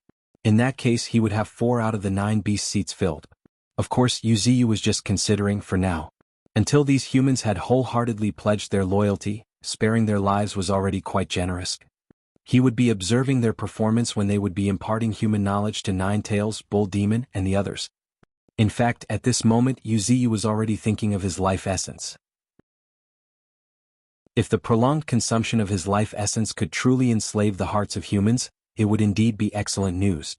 In that case he would not have to go through so much trouble. Regrettably, before undergoing the test of time, Wuxia would never excessively rely on the secondary effect of his life essence. Should it happen to fail, Wuxia would fall into humans' hands and the consequences of that would be dire. To put it differently, unless these humans willingly submitted themselves entirely, they would forever remain disposable. They would not even be able to step out of North Canyon. Anyone who dared to leave, Wuxia would not hesitate to pierce his or her heart with his root. After all, when it came to his own safety, Wuxia was extremely cautious. Evolution begins with a big tree, Chapter 79, the prelude to the Dark Era. Honestly, the scenery here is breathtaking. The burly young man could not help but remark with a smile, standing with his arms crossed before his chest and gazing at the mist rising from the nearby lake. The picturesque canyon looked like paradise. It was his third day in the canyon. Having been informed by Chen Qin, he was well aware that he had been captured by a tree monster. As his eyes inadvertently swept over the towering tree shrouded in the dense mist, its form hidden from view, a shiver ran down the burly young man's spine. My God! Much to his surprise, such a monstrous creature was thriving only a few hundred kilometers away from a city. If the humans came to find out about it, it would definitely cause pandemonium. Moreover, there was something even more significant to consider. The towering ancient tree possessed sentience. Gulp. The young man nervously gulped a mouthful of saliva. Despite having known about it for 3 days, cold sweat still trickled down the back of the burly young man's neck. This is too terrifying. The burly young man had no doubt that if humans came to know that transcendent creatures could develop sentience, their first thought would be to eradicate them. Indeed, eradicate without any room for doubt. Humanity's inherent flaw, or rather, every race would make the same decision when their own status was threatened. Yet now he was bearing witness to such a terrifying monster lurking in the canyon. Exhaling a long deep breath, the stalwart young man quelled the nervousness that had welled up within his heart. Though he felt tense, somehow he could not harbor any hostility toward this towering tree. Rather, he felt a tinge of pity. In the recess of his mind, he could envision a scene in the near future where a mushroom-shaped nuclear explosion would bloom across this land. It was inevitable. Not only did the burly young man firmly believe it, but even Lung Feng seated beneath a nearby tree shared the same conviction. However, it was just belief. In order to survive, they had to fulfill their daily duties. Teaching the mutant beasts to read and write, teach them about the world. Merely the thought of it made their scalp tingle, yet the three of them had been at it for 3 days now. Raising his gaze, the burly young man gazed at the colossal white tiger, resembling a small mountain, crouched before him. Its condescending gaze shimmered with a hint of ferocity. The burly young man felt a mountain of pressure weighing down on him. After all, this rascal nearly swatted him to death with a single slap. But now he not only had to teach it how to read and write, but also groom its fur, effectively becoming its caretaker. Puff! He almost spurted a mouthful of blood, but the burly young man forced a smile onto his face. Then he gingerly picked up a branch he used for daily lessons, and etched the word tiger onto the ground. This is tiger, it represents you? He explained and wrote until the colossal white tiger nodded slightly, at which the burly young man finally heaved a sigh of relief, and began teaching the next word. However, he could not help but wonder if the branch in his hand had fallen from the very tree monster hidden deep within the fog. When he held it, he actually felt a refreshing coolness, accompanied by a subtle surge of spiritual energy. Wow, this tree monster is a treasure trove. The mere thought of the tree monster nourishing these dreadful mutant beasts with its green essence made the burly young man lick his lips in anticipation. In that moment, he felt an overwhelming urge to prostrate before this towering tree. Regardless of the circumstances, increasing his own strength was paramount. In the eyes of the burly young man, this was an opportunity, a lucky encounter. If he could take advantage of it, he would get to enjoy a lifetime of advancement. Of course, fear still gnawed at him. However, the burly young man did his best to overcome it. Just a few more days, he reassured himself, and then he would approach the majestic tree and bare his heart. As for the humans, bah. There have not been any wars between the two sides yet, and besides, despite the divine tree's terrifying might, it was far from being able to go against the entire human race. Hence, his actions could not be classified as betrayal to his own kind. Furthermore, even if he were to betray, so what? Not everyone upheld noble ideals. Heaven destroys those who do not look out for themselves. The burly young man had no desire to set himself on a path to doom. So, of course, he was going to make the best choice for himself. In this regard, the burly young man, whose rough edges had been smoothed out by the golden monkey, possessed a level of insight that far exceeded the imagination of most humans. Even if Wuxia knew, he would likely be dumbfounded. Meanwhile, atop a branch of the towering willow tree, a young girl dressed in red, dangling her fair feet down the branch, could not help but break into laughter at the sight of humans teaching the mutant beasts. "Master, what were you thinking?" "Just making use of the best of wastes." Hearing Wuxia's nonchalant reply, Qing Er chuckled. "Wuxia. Well, human knowledge is indeed vital for shaping the limited outlook of these little ones." After saying so, Qing Er suddenly paused as if she had thought of something, her face turning serious. "Master, something big has occurred in the human world recently. Would you like to hear about it?" "What is it?" Wuxia inquired, momentarily intrigued. Not long ago, USA, a country on the other side of the ocean, faced the largest beast tide in human history. Its magnitude surpassed the imagination of the entire world. Some even described it as the prelude to the Dark Era. After listening to her, Wuxia's heart sank. A large-scale beast tide, the Dark Era? These were very big terms that carried profound implications.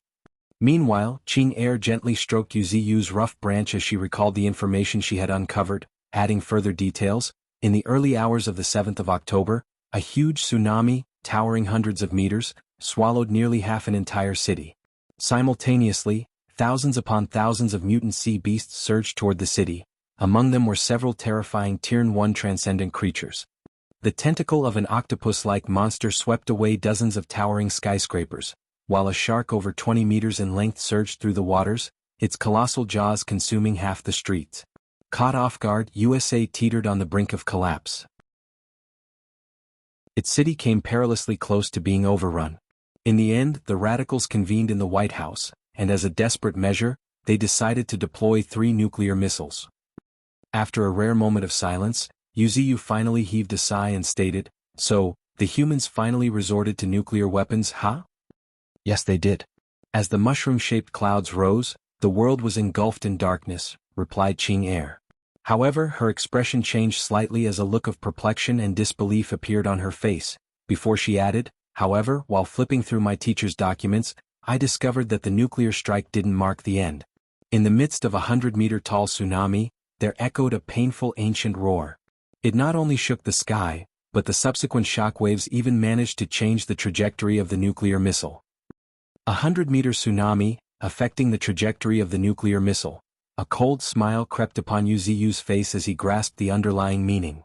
If nothing unexpected happens, it should be the work of a disaster-class mutant sea monster, a Tier 2 transcendent. Disaster-class sea monster possessed sentience. They could understand the horrors of the human race. Thus, this was not surprising at all. But for now it seemed to be merely probing.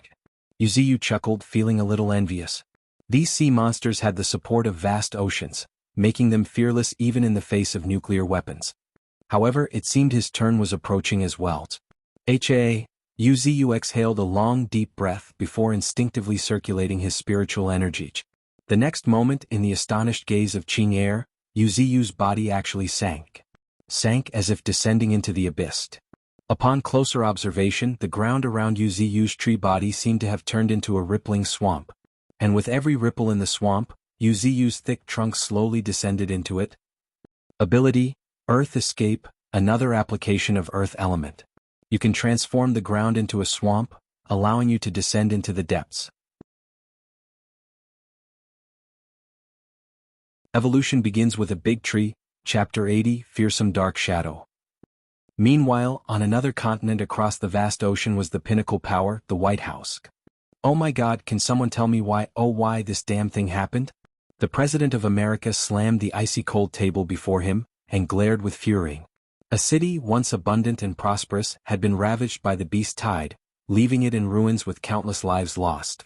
Staring at the blood-red figure presented in the dossier by his secretary, the blond old man exhaled a long, deep breath and stated, "I don't care about how you do it, I want to know why this beast tide occurred." "And what is our monitoring department doing?" What are our troops doing? Shouting at the top of his lungs, the blond old man turned livid in anger. Setting everything aside as the current president of America, considered himself a criminal. He acknowledged his guilt that this was his fault. In fact, after dealing with this incident, he would voluntarily resign. But before that, he wanted to clearly understand the origins of the beast tide, as well as the source of that fearsome roar. With these thoughts in his mind, the blond old man shifted his gaze to the poised, blonde woman dressed in formal attire. Irene, have we confirmed the news about that mutant sea monster? Yes. Nodding solemnly, the girl named Irene took a step forward and gestured with her right hand. The next moment, an incredibly realistic three-dimensional image materialized in the air before everyone. Thanks to the images captured from surveillance cameras in the ruins along with the images captured by satellite, we've managed to generate a prototype image of the mutant sea monster. Irene continued her explanation, her voice laced with gravity. According to the experts, this mutant sea monster should be a prehistoric-type giant snake monster. Preliminary estimates suggest that it should be around 100 meters long, and its weight may exceed 70,000 tons. As for its spiritual energy. When the subject of spiritual energy came up, Irene momentarily paused and even bit her lips hard. When she noticed everyone looking at her, she finally continued in a solemn voice, during its most active state, its spiritual energy has reached a staggering 220,000. And even in its dormant state, it possesses around 170,000 to 180,000 spiritual energy. It's undoubtedly a Tier 2 transcendent. Silence, complete silence. Listening to Irene's report, the entire White House fell into complete silence. The significance of reaching peak 220,000 spiritual energy was overwhelming. It meant that this creature was internationally recognized as a disaster-class existence. More importantly, due to its large size, its actual combat power may be even higher. As if having thought of something, the blond old man sighed in resignation. So to say, it should be one of the strongest mutant creatures discovered since the resurgence of spiritual energy, right? I guess yeah. Nodding her affirmation, Irene further added, if everything goes as expected, this colossal snake monster's combat power should rank among the top 3 in the international list of top 10 transcendent creatures. Top 3. The blond old man gasped in shock, the corners of his lips twitching fiercely. The international list of top 10 transcendent creatures was a list drawn up by relevant authorities, based on transcendent creatures' actual combat power and destructive capabilities. Spiritual energy was only a secondary factor. What truly mattered was their individual combat power. Even a colossal sea turtle with a staggering 300,000 spiritual energy would fail to make the list. Why? It was simply because sea turtles were not adept at combat. Their forte lay in defense. If such transcendent creatures were to fall into human hands, they would be akin to walking treasure troves. Since there were transcendent creatures that lacked combat expertise, then naturally there were those who possessed terrifying combat skills. If these creatures were to stand against the human race, they would undoubtedly become a nightmare. Just like the current situation, the terrifying snake monster rumored to be in the top 3 in terms of combat strength, annihilated half of an American city without ever revealing its face. In the past, such a scenario would have been simply inconceivable. After all, America was one of the few global superpowers, and was especially renowned for its military might. Even a loss of few lives would normally cause a significant uproar in America. But now an entire city had been laid to waste. No wonder it had sent shockwaves throughout the world, earning the moniker of the prelude to the Dark Era. In that moment, as is struck by a realization, the blond old man heaved a long, deep breath before shifting his gaze toward his secretary Irene, inquiring, "Do we currently have any confirmed information regarding the state of this mutant snake monster?" In response to the American president's question, Irene slightly nodded and answered in a solemn tone, "At present, it has been ascertained that the vital signs of this snake monster have been steadily declining. As of half an hour ago, it was confirmed that its life force had fallen below normal levels." As Irene reached this point, a trace of helplessness flickered across her face. However, after surviving the nuclear blasts, it swiftly retreated and has now vanished into the depths of the ocean. Locating its precise position has become exceedingly difficult. Ha! The blond old man heaved a sigh as he comprehended the predicament. Time had changed. The ocean had now transformed into a semi-forbidden zone for all of humanity. The deep sea in particular was forbidden to outsiders. If that mutant snake monster truly retreated to the ocean's depths, even the formidable America would find itself powerless. Meanwhile, unbeknownst to America, in a remote and distant deep-sea location, within a narrow elongated trench reaching several hundred meters in depth, huff, huff, huff, agitated breaths, wrapped in narrow sea currents, surged in all directions. Simultaneously, an overwhelming pressure, exclusions to the apex predator, spread with the currents. At this moment, if someone was looking from above, they would be horrified to behold an indescribable colossal shadow emerging from the narrow trench. A long and deep low hum reverberated in the ocean's depths, causing the entire deep sea to tremble. Following that, a huge amount of seawater surged into the gaping maw of the colossal dark shadow, mixed with an uncountable number of fish, including even the oceanic overlords like sharks. However, if one took a closer look, they would notice that this terrifying presence was missing almost half of its body. With a substantial portion of its body missing, its already menacing appearance appeared even more horrifying. It continued to bleed from its horrific wounds, swiftly dyeing a small section of the deep sea red. But unbelievably, as it continued to voraciously feed, its wounds seemed to be healing. The flesh around its wounds continuously wriggled, slowly closing up. But shortly after, with a thunderous mournful hum, the colossal dark figure seemed unable to hold any longer, and fell backward into the trench. Only, its violent and ferocious eyes kept staring intensely in one direction, flickering with indescribable madness. Evolution begins with a big tree, Chapter 81, Garden. Master, do you think that the sea monster which caused the beast tide is dead? Under the veil of the night, Ching Er sitting at the treetop, asked in a gentle voice. I can't say for certain it is. Yuziyu shook his head. He too was uncertain. But after a brief pause, Yuziyu smiled and analyzed as if a realization dawned upon him. If the nuclear missiles failed to claim its life instantly, then it would prove to be difficult to kill it. Difficult? Ching Er tilted her head as a look of perplexity took over her face. Yes, difficult. Nodding his affirmation, Yuziyu directed his gaze toward the sky, calmly explaining, the true terror of nuclear weapons lies not merely in its explosive power, but the terrifying radiation they unleash. However, we are now in this great era of change, where everything is constantly evolving. Speaking up to this point, Yuziyu asked with interest, what do you think would happen if some creatures developed a resistance to radiation?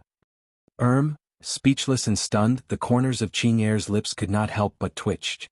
If that came to be true, it would be quite ridiculous. At this moment, Yuziyu's gaze flickered incessantly.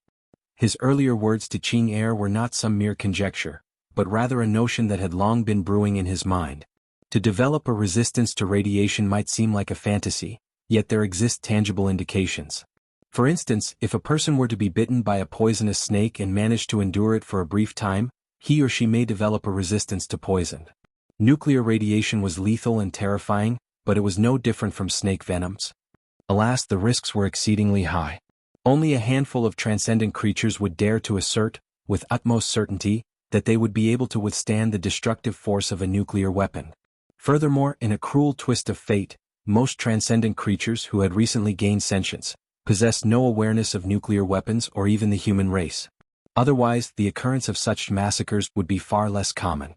After all, Yuziyu believed that compared to the lives of those humans, the majority of transcendent creatures would prioritize their own well-being, and would not easily be bothered by other things. Exhaling a long, deep sigh, Yuziyu chose to stop dwelling on this topic further. In his opinion, it would be wiser to stick to the straightforward strategy of Earth escape rather than aspiring to acquire radiation resistance. With these thoughts in mind, Yuziyu felt a sinking feeling once more. Upon closer inspection, his main body had sunk into the ground by 4 or 5 meters. I guess that in a few days I will be able to sink my entire body into the ground.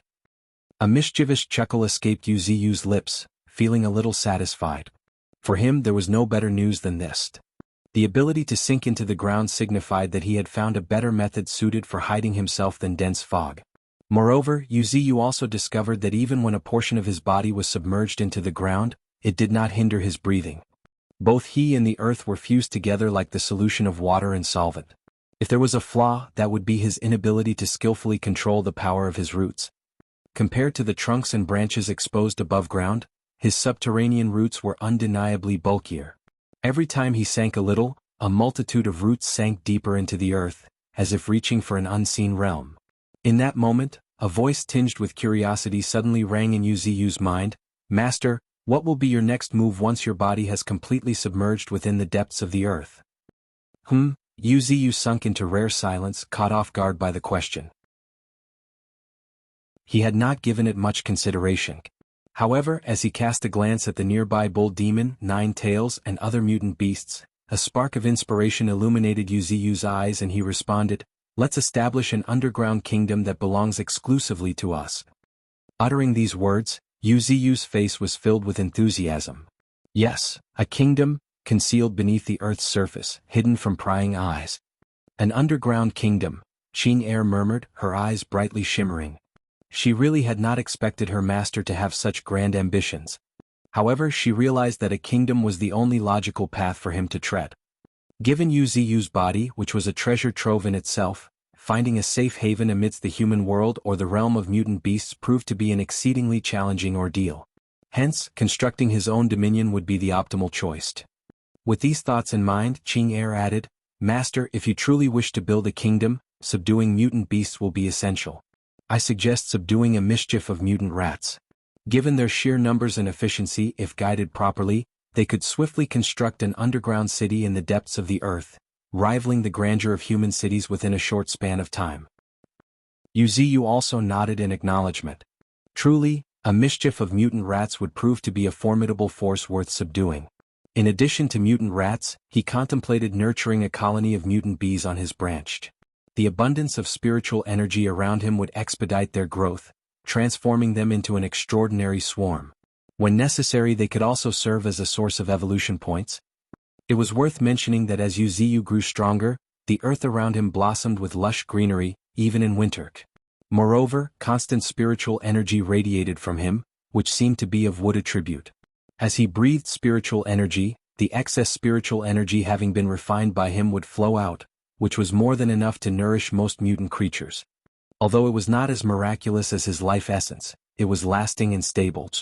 As for his life essence, 3 drops per day was his limit. 1 drop was dedicated to nourishing the spirit lake, another was shared between Nine Tails, Bull Demon, and other mutant beasts, while the remaining drop was reserved for unforeseen circumstances, a safety net in times of need. As for why not more, it was not that Yu was being stingy, rather the life essence was related to his own source. If he expended too much, it would only harm his foundation. Still, he could easily replenish the consumption of 3 drops per day. With these thoughts in mind, Yu's train of thought became clearer, and his vision continued expanding. The misty mountains were vast. If he did not focus solely on the strength of mutant beasts, he should be able to find a decent population of them. Moreover, Yu's current plan was simple: to seek out a worthy population of mutant beasts, nurture them, and test the waters. If it was feasible, then his subsequent plans could be gradually set in motion. Meanwhile, observing Yu's actions, Qing could not help but cover her lips, stifling her laughter. Searching was indeed a viable option, but wouldn't it be simpler to entice these little ones to come on their own? With that thought in mind, Qing mysteriously produced a wildflower from somewhere. A smile appeared on her lips as she descended from the treetop, came to a stop not far from Yu's tree body, and slowly planted the flower into the ground. "Master, how about you let me use this open space as my garden?" "Garden?" Yu exclaimed, caught off guard by the suggestion. "Yes, a garden." Qing nodded before she opened her arms and began spinning on the spot, almost like dancing. "I want to fill this space with a wide array of spirit flowers." Speaking of this, Qing reminded again, "Master, don't forget your physical body is a plant, and you have even become Tier 2 transcendent. As a terrifying existence that emerged from the plant kingdom, even a mere wisp of wood attribute spiritual energy, unintentionally emanated from you, has the power to nourish the soil and transform it into spirit soil. So, the area around you is an excellent place to grow spirit flowers and grasses. Once we have these spirit flowers and grasses, I believe insects, butterflies, and bees will come flocking." Qing covered her lips and giggled, her laughter tinkling like a melody. Flowers, grass, bees, butterflies. Imagining the beauty of it all filled her with an irresistible sense of anticipation. Evolution begins with a big tree, Chapter 82, Atavism, Sarcosuchus. Midnight, the misty mountains remained as obscure as ever. Yet, in this late hour, Wuxia resisted the call of slumber. Instead, he commanded his rootlets to spread far and wide. Under his deliberate control, the rootlets also spread in the nearby areas as well. Found you? With a soft laugh, Wuxia's black roots silently slithered silently, like a venomous snake, weaving their way toward a corner. The next moment, swoosh. A swishing sound broke the tranquility, and before the mutant beast, which had sought solace by the riverbank, could react, Wuxia's roots swiftly ensnared it, coiling around it before dragging it into the profound depths of the earth. Such was the swiftness of Wuxia's action that, apart from the initial swishing sound and a faint startled whimper, the surroundings swiftly resumed their former serenity. With a smile, Wuxia did not tarry. He steadily retracted his roots, laboriously pulling back the mutant beast. However, even with his formidable speed, it took him several minutes to bring it back to the canyon. Boom, boom, boom, accompanied by tremors, a black root slowly emerged from the ground, lifting aside the soil. Simultaneously, the creature ensnared within the roots unveiled itself before the eyes of the onlookers. A crocodile? A gasp of astonishment escaped Qianqin's lips as her gaze fixed upon the colossal crocodile, stretching 2 to 3 meters in length, not far from their position. How could a crocodile, which usually dwelled in the wetlands of lakes, swamps, or humid areas near mountain streams amidst grasses and shrubs, find itself here? As if perceiving Qianqin's perplexity, the nearby Lung Feng, who rarely spoke, explained, "Times have changed. What was once impossible now exists. Even the honey badger that should have only existed on the African continent, has appeared within the borders of our country. I don't find it surprising that a crocodile is here." I see." After a long silence, Qianqin looked at the nearby crocodile and silently nodded. Crocodile? No, this was far from an ordinary crocodile. It was a mutant crocodile. As an apex predator, this creature's presence seized Qianqin's attention. However, compared to the owners of the cold eyes around her, gazing at it, its presence paled in comparison. In the distance, a red fox, seemingly bathing in flames, lay quietly on a giant rock, its gorgeous eyes flickering with a fiery glow. Beneath the tree, a black and brawny buffalo lay motionless on the ground. Though it appeared meek and gentle, it radiated a dreadful pressure, especially accentuated by its crescent-shaped horns, gleaming akin to sharp blades. And behind them there was a white tiger the size of a small hill. Qianqin let out a long deep breath. Despite having been teaching them for several days, she still found it difficult to meet the gazes of these menacing mutant beasts directly. Under normal circumstances, the appearance of any single one of these mutant beasts before the humans would be enough to bring in the military to subjugate them. Yet now there were 3 of them here. Not to mention the fact that there was still an even more horrifying tree monster hidden deep in this dense fog. Its figure was invisible, but it was far more terrifying than these mutant beasts. At this moment, a voice suddenly rang in Qianqin's ear. "Qianqin, what are they doing?"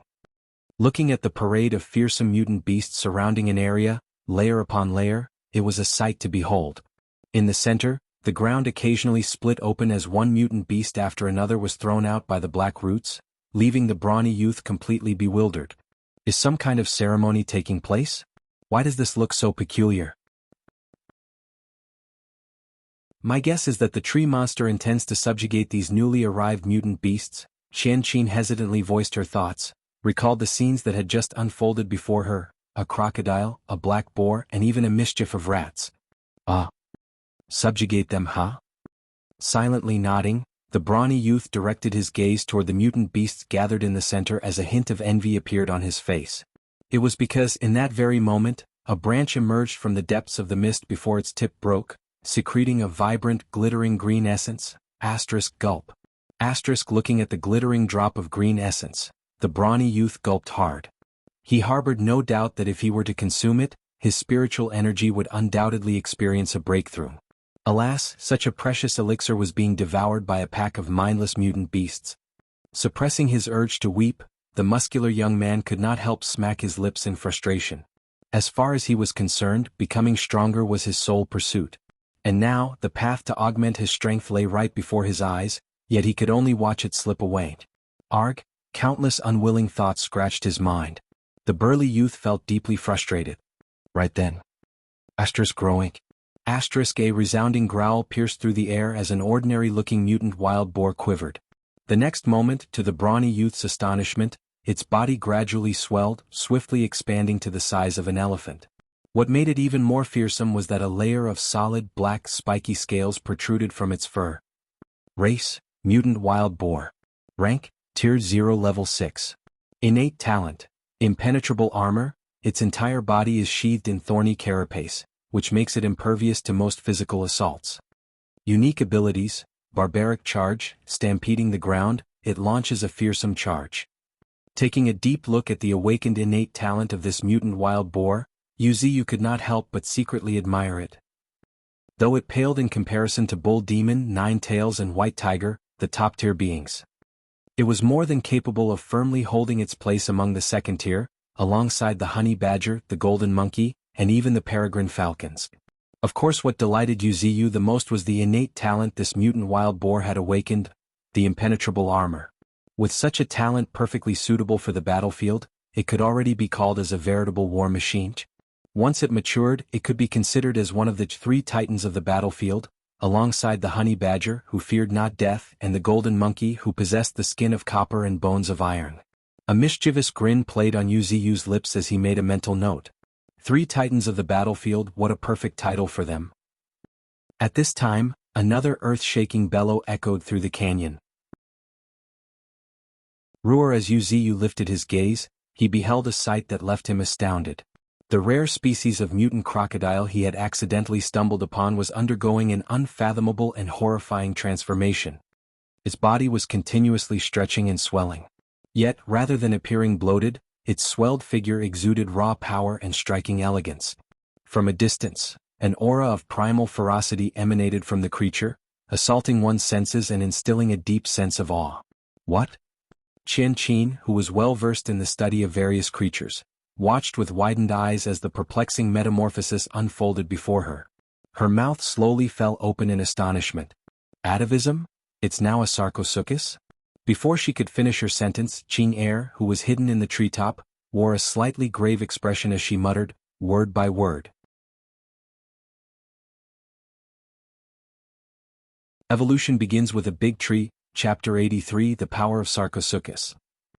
Atavism? Sarcosuchus? Repeating, Wuxia was a little taken back. Noticing Wuxia's confusion, Qing stepped forward to provide an explanation. With the resurgence of spiritual energy, the animals are undergoing mutations. However, these mutations have certain rules. Pointing at the nearby mutant white tiger, Qing continued, mutations like the white tiger is called enhancement type by the humans. They mainly manifest as physical enhancements or alterations in form, focusing on strengthening the physical body, such as increased hardness and muscular growth. Then she pointed at herself. As for my current body, it has awakened fire elemental talent, known as elemental type. It stands as one of the most exceptional talents ever discovered by the humans. It grants one the ability to manipulate the elements of nature. Listening to this, Wuxia was unable to suppress his amazement and asked, "So, the atavism you mentioned earlier falls under a specific category of talents?" Nodding her affirmation, Qing's expression grew solemn as she elaborated, "While the elemental type is formidable, there exists a few exceptional talents that can rival it. One such talent is the atavism of this crocodile."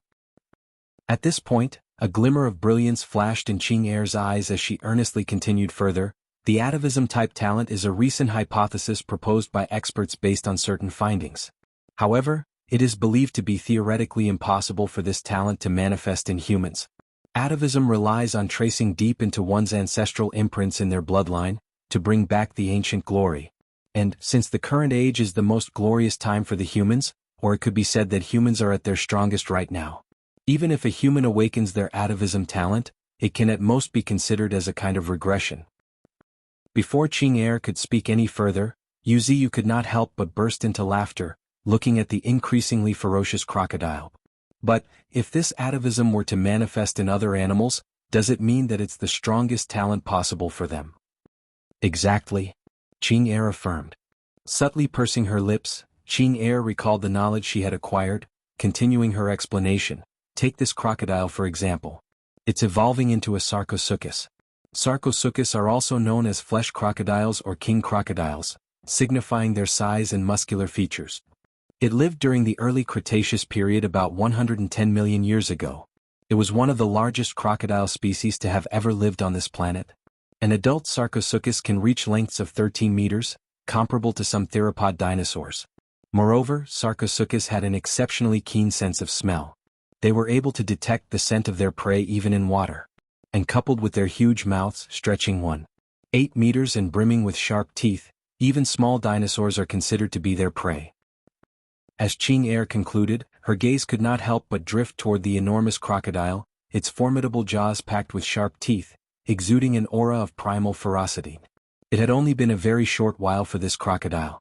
Originally, it was only a young crocodile in Tier 0 Level 2, and now, its aura had already reached Tier 0 Level 6, and its metamorphosis was still underway.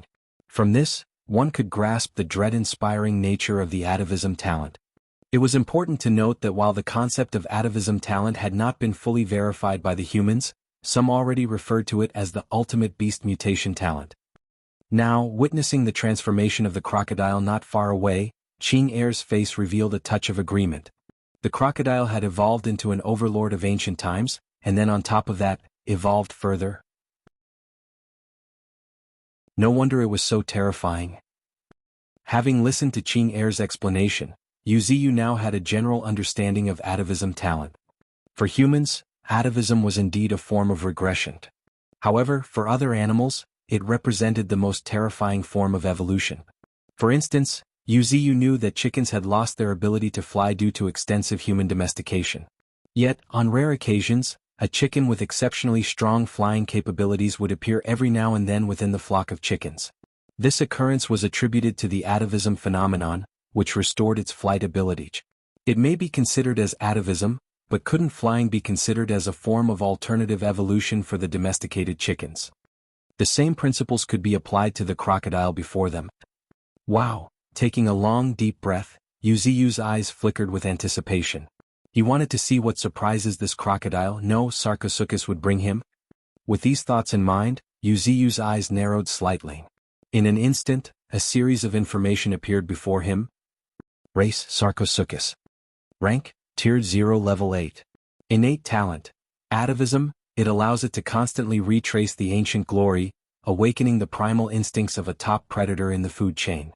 As it gets angrier, it grows stronger and stronger, eventually succumbing to its primal instincts and transforming into a merciless killing machine. Abilities. Superb sense of smell. Its unique physique grants an exceptionally acute sense of smell, capable of discerning thousands of scent within its territory and tracking. Bony armor. Its body is surrounded by a narrow layer of lamellar bone armor. This armor not only marks the age of the crocodile like the rings of a tree, but also provides formidable protection to Sarcosuchus. Sharp teeth.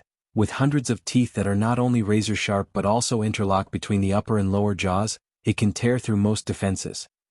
Staring at the status screen in a daze, Wuxia was unable to calm down his racing heart for a long time. Holy shit! His heart was loudly pounding like a stampede of wild horses as he looked at the monstrous crocodile, now over 10 meters in length. Deep within his eyes, an irrepressible sense of astonishment took hold. No wonder the atavism talent is acclaimed as the ultimate beast mutation talent. This atavism talent possesses a berserk-like mechanism, and it comes with 3 additional unique abilities. Ordinary functions were not regarded as unique abilities. For instance, the wolves possessed a terrifying sense of smell. However, there was no mention of this particular ability among the unique abilities section for the wolves. Yet, the system had actually recognized the Sarcosuchus sense of smell as an unique ability. One could imagine just how terrifying its sense of smell was. More importantly, it did not end here. Given Wuxia's current strength, he could keenly perceive from afar how cold the aura emanating from this crocodile was. Its presence felt incongruous, as if it had traversed time from the past. Lifting his gaze, he was met with the frigid and ominous yellow eyes of the Sarcosuchus. However, what astonished Wuxia was that it seemed to have detected his existence and was unwaveringly staring in his direction. It did not let out any bellow or anything. It was just staring in silence. But soon afterward, as if realizing something, the colossal Sarcosuchus slowly averted its gaze. Before others could react, the Sarcosuchus made a resounding thud, slamming its long tail fiercely into the ground, crack. Accompanied by a crisp sound, the ground split open. At this moment, the Sarcosuchus finally glanced around at the nearby mutant beasts such as Bull Demon and Nine Tails, its eyes flickering with a hint of menacing threat. Constrained by the overwhelming power of the Sarcosuchus, and lacking Uziyu's permission, Nine Tails, Bull Demon, and other mutant beasts merely lifted their limbs for an instant before deciding to back down.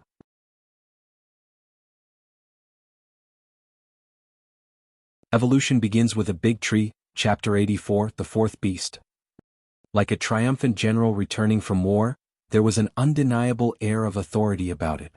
The Sarcosuchus raised its bulky, stubby legs and leisurely strolled toward a nearby lake. Crocodiles like to live in water. Sarcosuchus was no exception either. Not to mention, the water of this particular lake was no ordinary water. After the infusion of Uziyu's life essence over a long time, it had been turned into something extraordinary, a spirit lake in the truest sense. Gruer, letting out an indescribable roar facing the night sky, the Sarcosuchus submerged into the lake, with only its pair of yellow vertical pupils occasionally breaking the surface, glancing toward the shore. So, it's occupying the spirit lake? Looking at the Sarcosuchus's actions, Qin Air could not help but reveal a look of astonishment. Excellent. Uziyu, observing the scene, simply smiled, seemingly unperturbed by the situation. This guy's behavior is pretty good. Though Uziyu could not understand why, he could clearly tell that the Sarcosuchus was forcefully suppressing its violent and restless nature. It was holding itself back, battling against its own tempestuous nature. And its occasional gaze toward Uziyu's body moved him. Its gaze mirrored Bull Demon's, but compared to Bull Demon's pure and innocent gaze, the Sarcosuchus's gaze carried an enigmatic meaning, impossible to decipher. Nevertheless, Uziyu possessed an inexplicable certainty that this formidable Sarcosuchus would never harm him. Perhaps it's due to the secondary effect of my life essence? He pondered for a while but failed to reach a solid conclusion. Anyways, delving deeper into this mystery seems superfluous. Might as well leave it for now. After all, despite its ferocious and brutal nature, Sarcosuchus' strength was undeniable. Furthermore, even if it desired to harm Uziyu, it would need to carefully assess its own capabilities. Sarcosuchus will be the fourth beast under my command. Upon careful consideration, the Sarcosuchus' talents were more than sufficient to warrant the fourth position among Uziyu's esteemed beasts. Uziyu wanted 9 beasts to be under his direct command, each considered equal in rank and status. However, in order to become one of Uziyu's 9 beasts, one must have outstanding talent and untapped potential. In other words, only the most extraordinary beasts were deemed worthy. This rigorous selection process not only from Uziyu's immense strength, but also from the limitations of available resources. Nurturing mutant beasts a cut above from the rest stretched his capabilities. 9 was his absolute limit. Consequently, each spot for the beast was extremely precious. In Uziyu's mind, these 9 beasts should be essentially the 9 divine beasts. Unfortunately, they were currently too weak, far too weak. If their hidden potential could not be converted into strength, they were only worthy of being called beasts. In this aspect, Uziyu treated each creature with impartiality and fairness. The night slowly grew darker. Surprisingly, not a single insect buzzed, nor were there any howls of the nocturnal beasts. A profound silence had settled over the surroundings, akin to a world caught in eternal slumber. This was the night of North Canyon. But there was a stark contrast between the tranquility of North Canyon and the outside world, where the mountains resounded with a symphony of insect buzzing and occasional spine-chilling roars. However, those spine-chilling cries seldom lingered for long. Schlick. Sharp claws tore through the throat of the source, silencing it instantly. Master should not be disturbed. Silently emerging into the night, 9 Tails patrolled the surroundings as usual. In the wake of Uziyu's recent wanton harvesting, the once daring mutant beasts that dared to roar near North Canyon had become a rarity. 9 Tails encountered only a few during her night patrol, only a few jackals of unknown origins, scurrying aimlessly in the dense mist. Unfortunately, their Tier 0 Level 3 proved to be futile. A flash of red flickered before their eyes before their bodies were swiftly cleaved in two. Roar. Letting out a low roar, 9 Tails gazed at the jackal carcasses before shifting her gaze to the figure behind it. Moments later, a burly young man tacitly ran over. He then rubbed his head and stated, laughing foolishly, I'll take care of it, I'll take care of it. With that, he hoisted the jackal carcasses and headed toward the depth of North Canyon. Beside him, Nine Tails casts a deep glance at his back before gracefully lifting her front leg and following suit, resembling an elegant princess. Now, sustenance has become a pressing problem with the increase in mutant beasts residing within North Canyon. Fortunately, the few humans had arrived, providing a solution. With their addition in the group, food could be adequately preserved and even cooked into a variety of dishes. The mutant beasts, weary of constantly eating raw flesh, found those dishes very satisfactory. However, the burden of preparing the meal fell heavily on the humans. They not only served as teachers, imparting wisdom and guidance to the mutant beasts, but they also had to embrace the role of cooks, tending to fires and culinary endeavors. Tonight, an additional responsibility burdened their shoulders, when the divine tree captured a bunch of newly born mice, rosy white and tender. These mice had gained a bit of sentience due to the nourishment of the divine tree's life essence. Thus the humans assumed yet another role. Akin to surrogate parents, they had to care and upbring these young mice. Just the thought of it made the burly young man feel like he would spurt a mouthful of blood in anger. No, my status has to change. Silently resolving in his heart, the burly young man had made up his mind. Little did he know that some things were already set in stone. At this point, Wuxia wished to capture more humans to manage his territory. So, how could he possibly agree to the burly young man's request for a change in status? Nonetheless, there was no denying that compared to mutant beasts, humans excelled in certain areas. In this aspect, Bull Demon and Nine Tails' transformations speak volumes. Within just a short span of a few days, Bull Demon could already speak a few words, whereas Nine Tails could use its claws to write numerous words on the ground. Notably, not every mutant beast possessed the same level of excellence as Bull Demon and Nine Tails. Take the golden monkey for example, who was the epitome of mischief. It could never stay still for 5 minutes. As for the honey badger, it seemed completely indifferent to the presence of these humans. On the other hand, the white tiger studied diligently. Regrettably, despite its earnest efforts, its limited intellectual capacity hindered significant progress. It was at this juncture that Bull Demon and Nine Tails showed their worth as the eldest of the 9 beasts, perfectly upholding Wuxia's reputation. After all, teaching was just teaching. Chen Qin and her companions harbored doubts regarding the ability of mere mutant beasts to grasp the vast and profound human culture. However, Nine Tails and Bull Demon proved them wrong through their actions shortly after. Till this day, Wuxia vividly remembers the look of incredulity etched on the faces of those humans when they witnessed Nine Tails writing words with its claws and Bull Demon communicating through telepathy.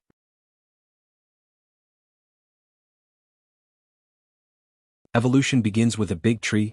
Chapter 85, Bull Demon and the Young Man. The following morning. Before dawn broke, the muscular young man got up from the bed inside the treehouse. Exhaling a long, deep breath, the robust young man stood before the door. Nervous and uneasy, he gulped a mouthful of saliva. But after a moment of hesitation, he grit his teeth and declared resolutely, "Fortune favors the bold." With that declaration, the burly young man pushed open the door. The next moment, a vast expanse of swirling mist entered his sight, shrouding everything. Casting his gaze upward, he could vaguely see a towering majestic tree with a faint glow not far away, appearing and disappearing in the dense fog. The stalwart young man understood that this faint glow was a manifestation of pure spiritual energy. Pure and refined spiritual energy was unintentionally seeping out from the majestic tree, creating fiction with the air and generating a soft luminescence. From this, one could imagine the sheer terror of this towering tree. Even the spiritual energy overflowing from it exuded such awe-inspiring might. And all this was just involuntary. As these thoughts swirled within his mind, excitement kindled in the young man's countenance. 4 ordinary high-level mutant beasts would find it nearly impossible to achieve such a feat, even when fully unleashing their powers. And now this majestic tree. It must be a genuine transcendent, a true. His conviction grew stronger as the young man's pace quickened, heading toward the depths of the dense mist. However, in a sudden twist, the fog underwent a dramatic transformation right before his astonished eyes. Ruhar. The mist coalesced into a colossal behemoth, opening its gaping jaws and roaring right in the young man's face. Boom.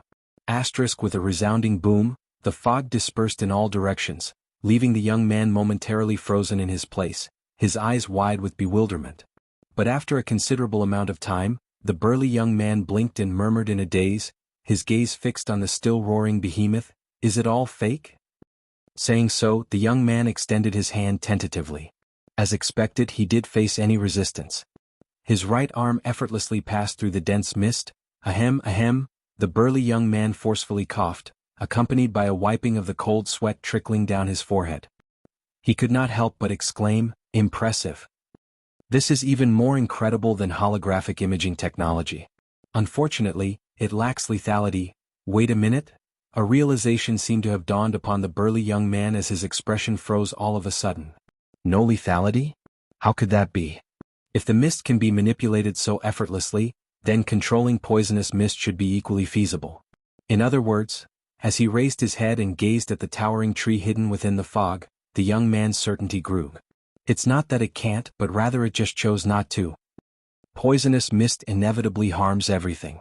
Furthermore, the misty mountains are home to countless living creatures, including the mutant beasts raised by this divine tree.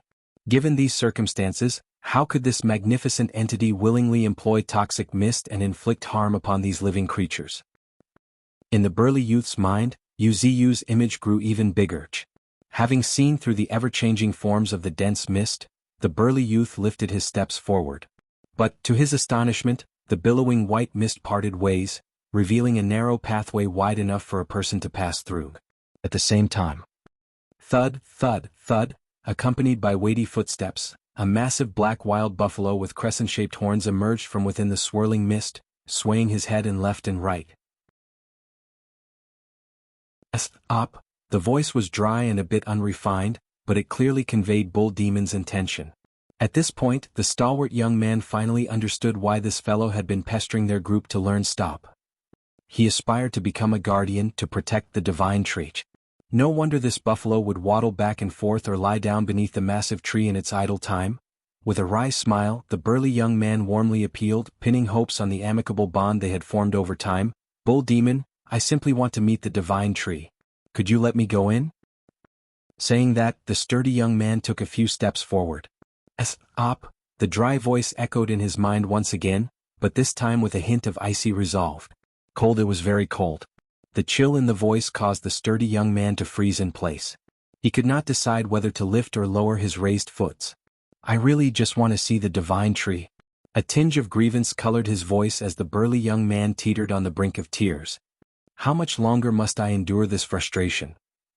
However, what left the burly young man utterly bewildered that regardless of his pleas, Bull Demon remained unyielding. Furthermore, as time tickled by, an awe-inspiring surge of spiritual energy slowly billowed forth.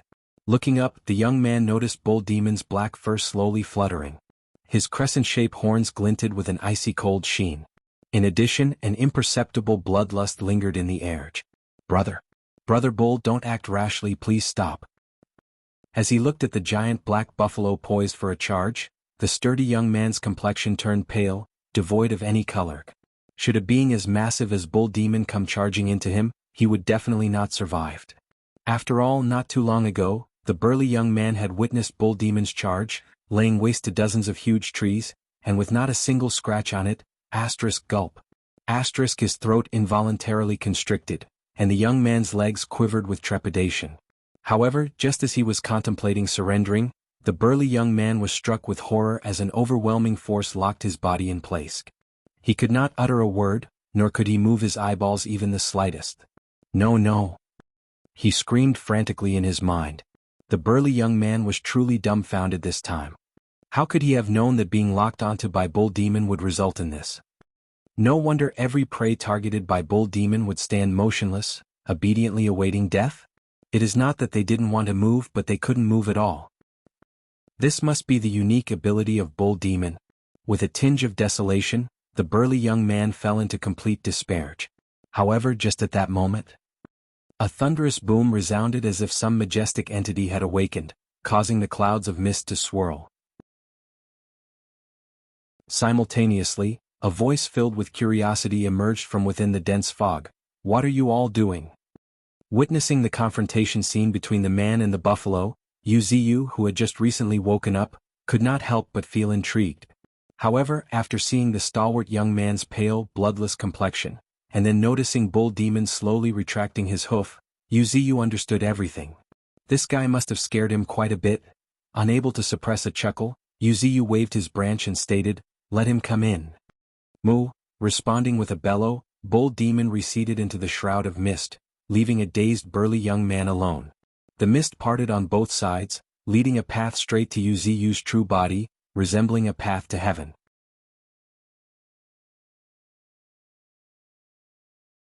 Evolution begins with a big tree, Chapter 86, Chingang. Tap, tap, tap, with heavy footsteps, the brawny young man slowly made his way to the majestic divine tree not far away. "Why have you come to me?" A faint voice resonated within the burly young man's mind, bringing his footsteps to momentary pause. He sized up the distance. About 10 meters, it should be sufficient for a conversation. With this in mind, the brawny young man wasted no time. He suddenly bent his legs and prostrated himself toward Yuziyu, loudly proclaiming, "O divine tree, I offer you my unwavering allegiance. I wish to serve you day and night." Yuziyu was caught speechless, a rare feat. Confronted with a grown man suddenly prostrating before him, Yuziyu found it difficult to react. However, after a brief pause, he gently waved his branch, *boom. The branch kicked up a gust of wind, sending the brawny youth tumbling and sprawling on the ground. Not interested, Yuziyu replied in a cold voice, devoid of any emotional fluctuations. Yet, it brought a smile on the brawny young man's face. A response, that was all he needed. A response. What he feared was the silence. However, now that he had elicited a response, he could finally put to use the myriad of words he had been meticulously preparing for days. "O divine tree, I implore you to consider my proposition earnestly. It is my sincerest desire to forever remain in your service." Currently, yet before he could finish his piece, a voice cut him off, freezing his expression. "You've 1 minute?" Saying so, Yuziyu's voice turned frigid. "If you fail to convince me, you'll have no further opportunities." "Damn it," the brawny young man cursed out loud but swiftly covered his mouth. "The divine tree probably doesn't know any profanity, right? It shouldn't." After reassuring himself, the brawny youth swiftly organized his thoughts. After a brief moment, he exhaled a long breath and began speaking, "O divine tree, humans are an avaricious race. Unless you possess absolute strength, they'll covet everything you have. Therefore, I advise against exposing yourself to humans." "Oh?" A trace of amusement tugged the corners of Yuziyu's lips. He was somewhat intrigued by what this guy had to say. However, there was one thing he became certain of: this brawny young man had a pretty good head on his shoulders. Observing the indifferent divine tree, the brawny young man gritted his teeth and admitted, "Divine tree, I acknowledge that I hope to receive your care. I understand that this world is a survival of the fittest, and without ample strength, one is destined to become a mere prey. However, strength not only requires necessary cultivation but also natural talent, fortuitous encounters and influential connections among other factors." At this point, the brawny youth chuckled bitterly. "And as for myself, I'm just a lucky loser who has awakened the talent of physical enhancement. As for influential connections, I've none. Should I return to the human world in my current state, I would just be an ordinary human, awaiting an inevitable demise. But I don't want that. I want to become stronger." As he reached this point, the burly young man slowly raised his head, a glimmer of excitement flickering on his face. "And now I've come across you. And after encountering you, O divine tree, I've found hope. You're my fortuitous encounter, my sole opportunity to attain strength. Therefore, I offer my allegiance to you, offering my unwavering loyalty." With these words, the brawny youth gracefully dropped to one knee, gazing intensely. Yuziyu could not help but admit that he found himself swayed by this guy's words. Judging by his words alone, this guy seemed to live only for himself. What he is saying makes sense. To be strong meant having everything. Longevity, power. Once you have those, the world would be at your fingertips. As long as one was not pedantic, they would make such a choice. After all, self-interest drives the world. And now, what the humans could not bestow upon you, I can. It is only natural for him to be willing to pledge his unwavering loyalty to me. Yuziyu very well understood this point. However, understanding and being swayed were two different things. "But, do you think that a few words alone would be enough to win me over? That would be presumptuous. Humans, no, some humans are inherently rebellious. Today they may betray humanity and tomorrow they may betray me. If the day comes when I can no longer offer what they desire, they may be the first to plunge the knife in my back. Perhaps you are not that sort of rebellious type. But why should I take the risk? A faint smile played on Yu Ziyu's lips as he looked upon the burly young man kneeling before him. He then calmly asked, "Are you finished?" Momentarily stunned, the burly young man seemed to snap out of his daze and repeatedly nodded. "Yes, I'm done." With that, he slowly stood up and bowed deeply toward Yu Ziyu. "Divine Tree, I've taken up much of your time. I shall take my leave now." Saying so, the burly young man decisively turned around and slowly walked toward the depths of the dense fog. He did not utter another word from beginning to end. Smart fellow. Chuckling to himself, Yu Ziyu, watching the figure disappear into the dense fog for the first time, took the initiative to ask, "What's your name?" The burly young man's footsteps slightly paused as a look of excitement appeared on his face. Then, suppressing the excitement, he responded in the direction of the voice, "Divine Tree, I don't wish to mention my previous name if possible." Before the burly young man could finish his words, a voice resonated through the mist, lingering for a long time. "Qing Gang. Qing, Gang." Muttering, the burly young man's heart refused to settle for a long while. Qing Gang, the full name should be Qing Gang Mu, symbolizing a tall tree with a thick bark. And he himself had awakened the talent of physical enhancement. The profound meaning behind this name was glaringly evident. With that thought in mind, the burly youth, no rather Qing Gang, cast his gaze toward the divine tree hidden behind a veil of dense mist, his gaze brimming with gratitude. Although he had not reaped tangible rewards, not even a promise, Qing Gang had achieved his objective.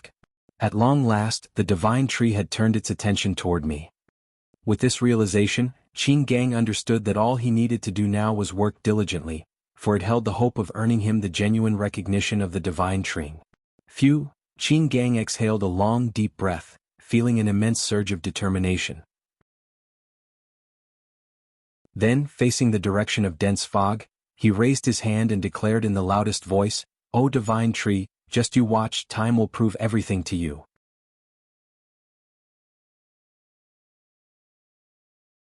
Evolution begins with a big tree, Chapter 87, Qing Heir's opportunity to break through. In the blink of an eye, several days had passed. In these few days, Qing Gang demonstrated what it meant to work diligently with his actions.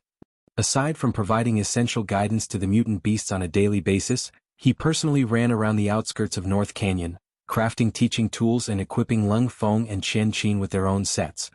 Moreover, to the surprise of Lung Feng and Qian Qin, Qing Gang began assuming the role of an instructor, deciding what should and should not be taught. The most crucial lesson Qing Gang imparted was the terrifying nature of humans, and particularly their weaponry. He cautioned against developing any form of affinity or closeness toward humans due to their weapons. In addition, he surprisingly possessed tailoring skills. While he himself was fine discarding dirty clothes and remaining in a pair of shorts, running around North Canyon like a wild man, he could not ignore the sight of Qian Qin wearing excessively dirty clothes. He actively shouted out Nine Tails as elder sister and requested, "Sister, would you take me hunting? I want to make some clothes from the beast hide." Nine Tails shot him a disgusted glance but did not refuse. It was worth mentioning that once the mutant beasts underwent complete awakening, they transcended their original animal forms, and essentially became a new race. It was similar to humans and monkeys. Despite the striking resemblance between humans and monkeys were still kept in zoos. There were even those who consumed monkey brains as food. Consequently, these immensely powerful mutant beasts had no qualms about turning their claws against their former kin. However, exceptions existed such as the storm wolves who lived in packs. Despite their strength, they refused to slay members of their own species. Instead, they tried to subjugate them. As of now, the pack of wolves led by the four wind wolves had grown to over 30. For these beasts, during the night, they would venture to the outermost region of misty mountains in search of prey. Meanwhile, during the day, they would seek seclusion in a remote corner of North Canyon, or visit the underground plaza to cultivate using the spirit stones. Quietly observing the burly figure running tirelessly through the entire canyon, Yu Ziyu could not help but smile in his heart. This fellow isn't half bad. Indeed, he is quite impressive. Nodding in agreement, Qing Heir, who was sitting at the treetop, also smiled. To this date, Qing Gang and the others were unaware of her presence. Then, as if she had thought of something, Qing Er suddenly turned to Yu Ziyu and inquired, "Master, don't you think he deserves some reward?" "There's no need for that." Responding, Yu Ziyu gazed toward the canyon and bluntly stated, "Currently, letting them reside in the canyon is the greatest reward." Yu Ziyu was not wrong about this part. North Canyon, owing to the presence of the spirit stones and Yu Ziyu as well, possessed a spiritual energy concentration far surpassing that of the outside world. Moreover, these humans had previously dwelled in cities, places deprived of such rich spiritual energy. As a result, even if Yu Ziyu did not provide life essence or spirit stones, the trio, led by Qing Gang, experienced visible growth in their cultivation speed. In just a short span of a few days, Qing Gang and Lung Feng had already advanced to Tier 0 level 7. As for Qian Qin, her strength was already relatively weak from the start, and she had not even reached the high levels yet. Still, due to the blessings of this sanctuary, she was fortunate enough to advance 2 levels in a row, reaching Tier 0 level 6.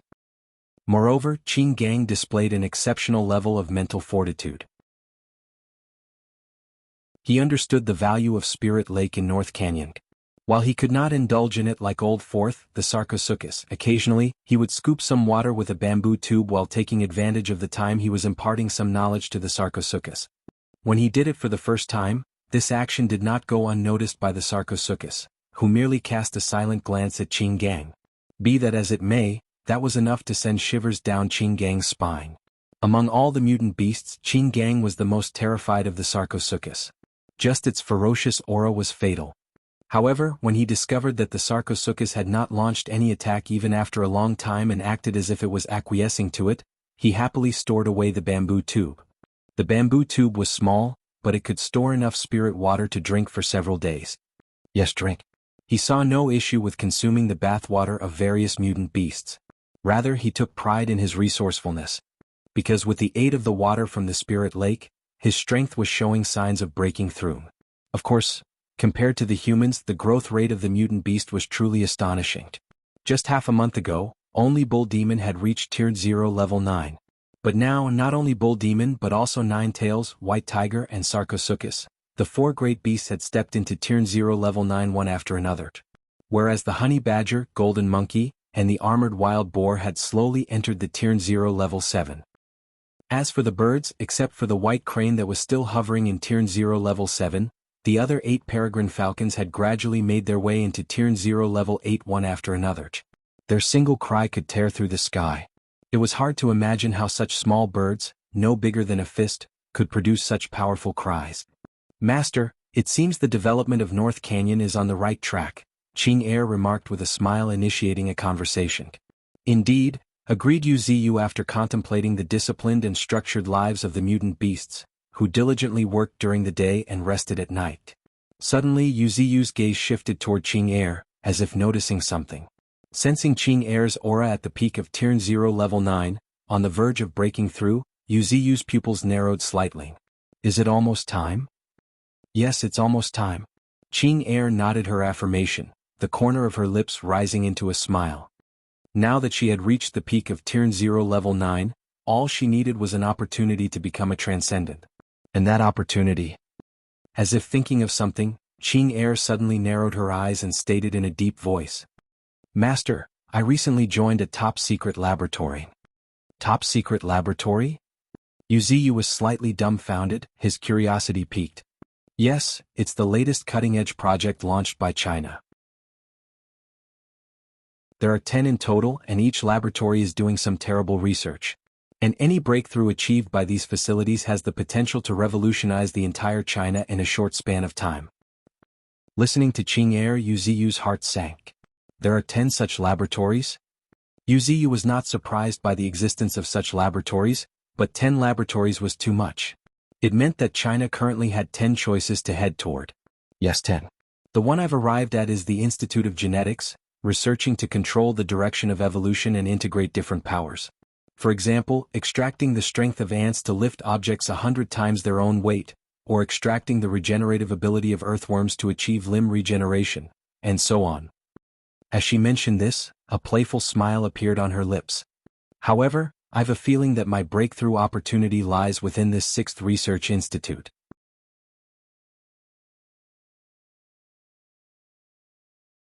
Evolution begins with a big tree, chapter 88, roots transforming into dragon.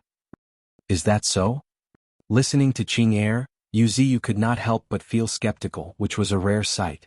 Becoming a Tier 1 transcendent signified not only a leap in life but also a transformation of one's very soul. For someone like Yuziyu, who had evolution points and could steadily progress, breaking through was not a problem. However, for ordinary mutant beasts, it was a challenging task. It was evident from the fact that Tier 1 transcendence had still not become rampant yet. The appearance of every Tier 1 transcendent mutant beast was enough to cause a huge sensation among humans. It was the very reason why Yuziyu could not help but be skeptical when he heard Qing Er say that she had found an opportunity for a breakthrough, and could potentially become a Tier 1 transcendent. Sensing Yuziyu's suspicion, Qing Er chuckled and explained, "Master, do you remember the silver centipede I told you about last time?" Of course, it was the first Tier 2 transcendent creature discovered in China's inland regions. When he mentioned this, Yuziyu recalled his strong desire to fight it back then. However, if the silver centipede appeared before him now, it would probably just take a few lashes to deal with it. The gap between their strength was just too immense. Yuziyu had become a bona fide monster with peak spiritual energy close to 300,000. His hundreds of branches sparkled like stars. If nothing unexpected happened, he could start another round of upgrades. As for his 9 subroots, they continued to absorb spiritual energy from the underground plaza. Every minute, every second they were evolving toward a more terrifying direction. Until now, Yuziyu did not dare to rashly manipulate these 9 subroots. Even the slightest lifting of them had the tendency to set off terrifying earthquakes. The earth would quake, the mountain would shake, the beasts would run in helter-skelter, and the birds would fly away. In a flash, half of the misty mountain would be shaken. This was the current Yuziyu, a monster that even he himself was terrified of. He was afraid that one day he might accidentally overturn the Misty Mountain in his sleep. Ashish, when talking here about the Misty Mountain, it means the mountain where North Canyon is located. Misty Mountains refers to a range of mountains. Meanwhile, Qing Er failed to notice Yuziyu's strange expression, and continued on with her explanation. About a month ago, the silver centipede was captured by the humans.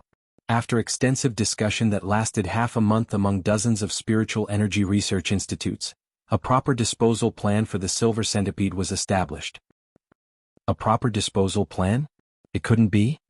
Yuziyu's face twisted in an odd manner as a guess appeared in his mind.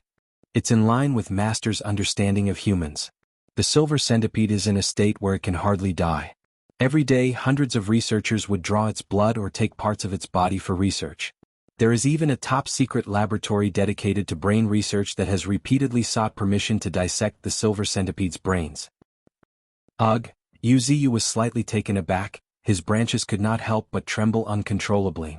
In this pivotal moment, Yuziyu's determination grew even stronger, unwavering and resolute.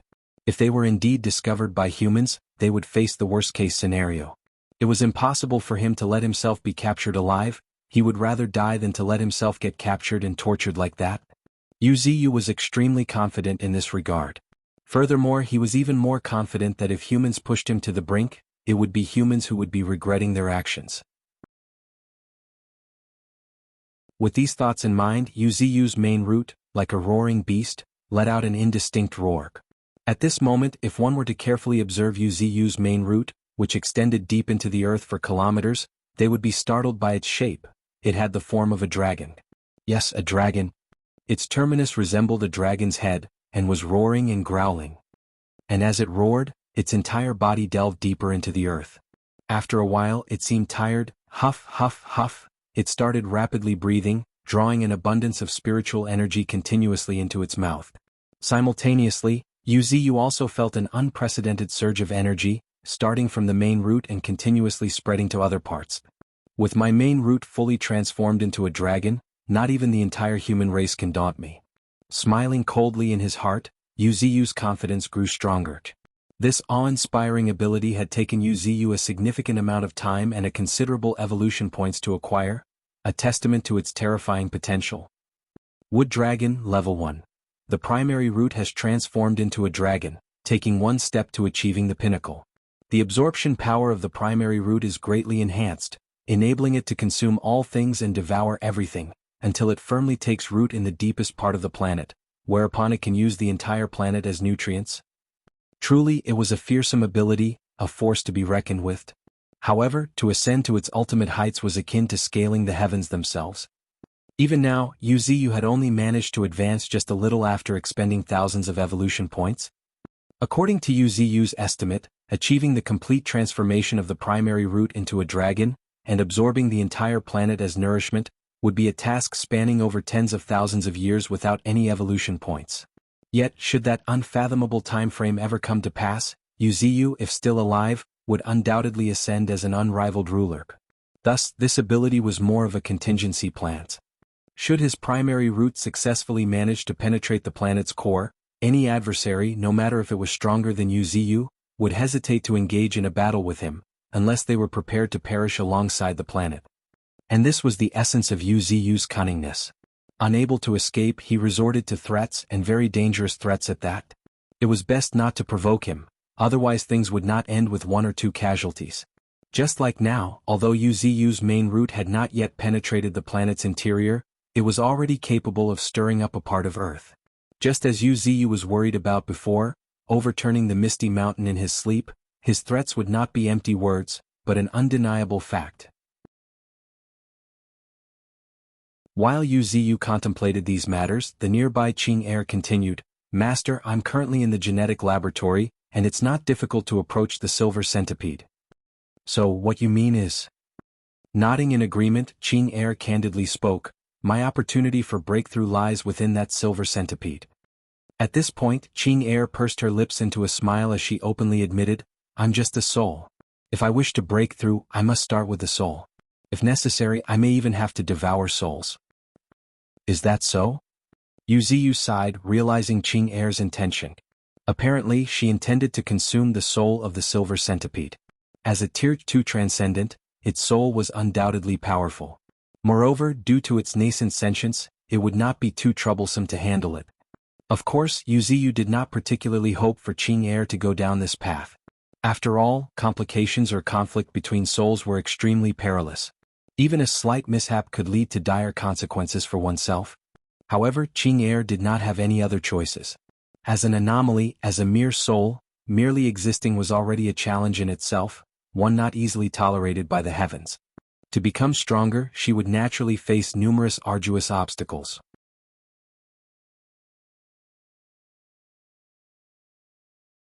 Evolution begins with a big tree, Chapter 89, The Silent Savage, Sarcosuchus. Wuxia cast a profound glance at Qing heir, but did not voice his thoughts. In contrast to the allure of Tier 1 Transcendent, all other possibilities seemed inconsequential. Sensing Wuxia's concern, Qing heir flashed a carefree smile and assured him, "Master, you need not worry, I'll be fine." Slightly pursing her lips, exuding confidence, she continued, "The silver centipede has already been worn down by the humans, both physically and mentally. If I intervene, I'm confident in making it submit." "That's good to hear." Saying so, Wuxia bestowed a drop of highly concentrated life essence. Qing heir's smile widened as she gracefully accepted the life essence into her mouth. She could not refuse her master's concern.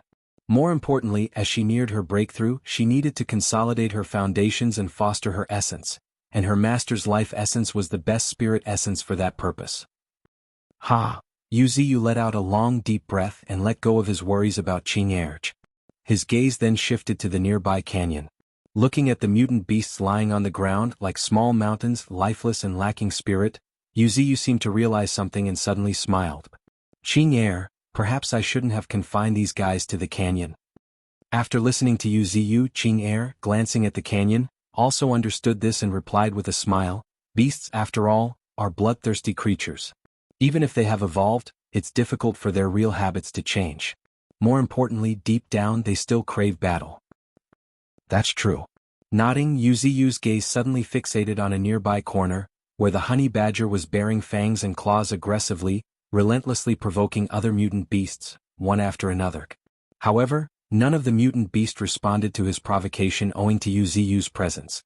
Even Nine Tails, Bull Demon, and the others selectively ignored the honey badger's existence. In fact, some necessary battles should be good for them. Thinking this, Wuxia's playful voice echoed in Sarcosuchus' mind. "If you're willing, go educate Flathead. By the way, I'd like to see your skills as well." "Yes, master." Suddenly, a voice resounded in Yu's mind. However, what surprised him was that the voice was icy cold and carried a hint of murderous intent. Subsequently, roar. A roar reverberated through the canyon. It sounded as if coming straight from the distant past. The entire Spirit Lake, even North Canyon, trembled. Looking from above, one would behold the water of the Spirit Lake slowly swirling into a whirlpool, a creative massive vortex. Thud, thud, thud, accompanied by heavy footsteps, the entire canyon started shaking. At this very moment, if one looked toward the Spirit Lake, they would witness a colossal figure emerging from the swirling vortex. With a length exceeding 20 meters, a massive jaw spanning well over 2 meters, rows upon rows of teeth, numbering in the hundreds, exposed to the air. From a distance, it looked awe-inspiring and spine-chilling. Oh my goodness, what has gotten into fourth brother? Qin Gang could not help but cry out loud as he beheld the enormous crocodile emerging from the Spirit Lake, exuding a malevolent aura. Beat fourth brother? He was naturally referring to the Sarcosuchus. Having discerned Yu's particular high regard for the four great beasts, he shamelessly decided to address the Sarcosuchus as fourth brother, Red Fox as elder sister. Qian Qin found Qin Gang's way of addressing them peculiar, but unfortunately she could not be as shameless as Qin Gang. Still, there was one thing she was certain of. In her heart, she seemed reluctant to leave this place. Though she may not have worked as hard as Qin Gang, she had done her fair share. Occasionally she even washed and groomed Nine-Tails' fur, displaying thoughtfulness in her actions. As for the other mutant beasts, she was a little afraid of them. Among them she dreaded Sarcosuchus the most. Not only did it look ferocious, it also possessed an innate malevolent aura. Just a mere glance at it was enough to send shivers down one's spine. At this moment, the nearby Lung Feng approached, casting a deep gaze at the Sarcosuchus emerging from the Spirit Lake. Speculating, he stated, "The Sarcosuchus is about to make a move." Make a move? Qin Gang glanced at the Sarcosuchus with suspicion. Then he turned his gaze at the nearby honey badger, whose fur was standing on end. Realization dawned upon him. He nodded, saying, "Hee, fourth brother is going to teach Flathead a lesson." As he spoke, a mischievous smile played across Qin Gang's face. Haha, Flathead is in for it now. Truth be told, the honey badger was quite a troublemaker, unlike any other.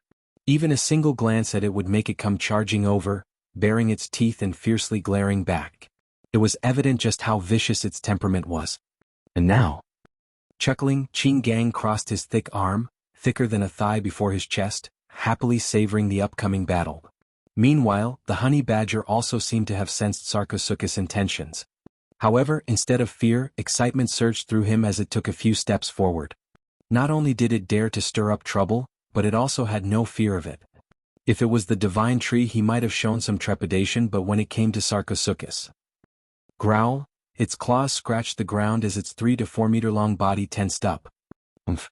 A faint cold snort caused the very air to vibrate. The next moment, Sarcosuchus, now on the shore, suddenly raised its head. Boom! Suddenly, an inexplicable sound reverberated, vibrating the air. The next moment, a visible shockwave shot toward the honey badger. Sonic boom. The Sarcosuchus possesses a wide vocal range.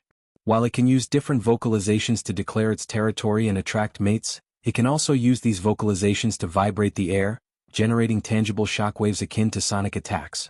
Boom! As the shockwave spread, the honey badger was flung into the air, caught off guard and unable to react in time. At the same time, schlick, schlick, like a sharp blade slashing, invisible attacks landed on the honey badger. From afar, one could witness the honey badger's fur getting continuously cut. Yet, thanks to its thick and resilient hide, the attacks failed to draw any blood.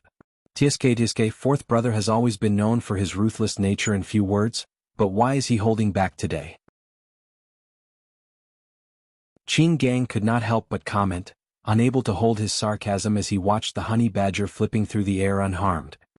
You're clueless. The Sarcosuchus' ferocity is reserved for its prey.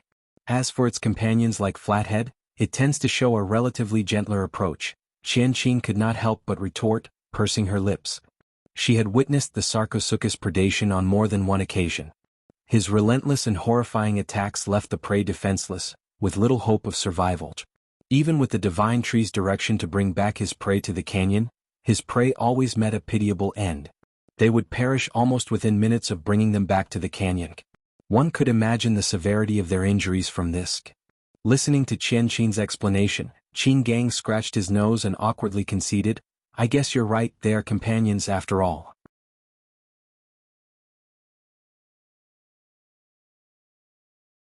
Evolution begins with a big tree, Chapter 90, Silver Lightning. Muscle movements. In the midst of honey badger's tumble through the air, his body suddenly trembled, roar. With a growl, he swiftly descended back to the ground. In an instant his body tensed once again, bit by bit. And then it happened. At this moment Yu's eyes suddenly became focused as if noticing something. Huh? He lifted his gaze and observed the honey badger's silver mane, shimmering with tiny bolts of lightning. Crackle. A crackling sound filled the air as arcs of electricity flickered around, leaving web-like silver trails in the vicinity of the honey badger. Yet in a fleeting moment they vanished into thin air. Lightning? Yu could not help but be astonished, a tinge of confusion raiding his mind. It's been a while since I last saw these little ones and now they possess such abilities. Wow.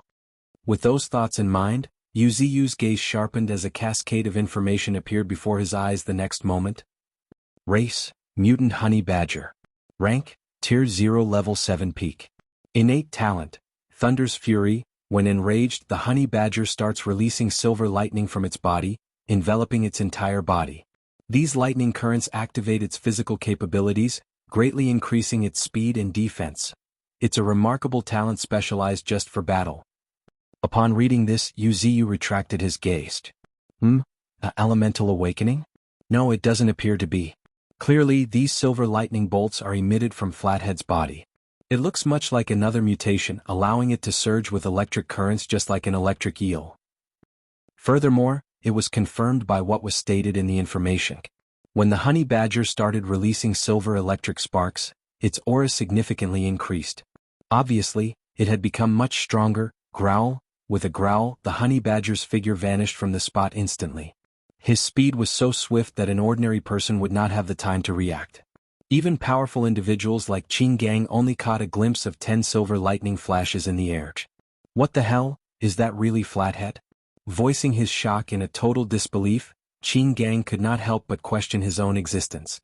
At this moment, Qin Gang could not help but feel relieved, silently praising his decision not to seek the honey badger's tutelage when he ascended to Tier 0 Level 7. Otherwise he would have no idea how he ended up dead. Meanwhile, in the distance, Sarcosuchus' eyes narrowed slightly as a human-like intrigued look appeared on its face. Bam. As his feet kicked the ground, his entire body lunged forward.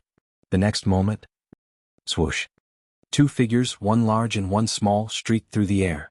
Simultaneously, the honey badger thrust his claw, while Sarcosuchus swung his tail.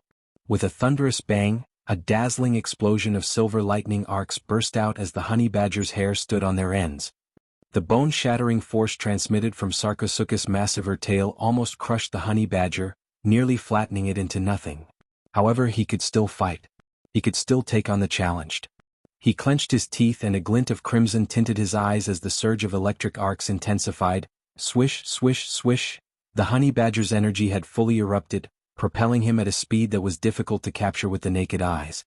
From afar, it appeared as if multiple bolts of silver lightning interwoven a net around Sarcosuchus. Waiting and seeking an opportunity, gulp.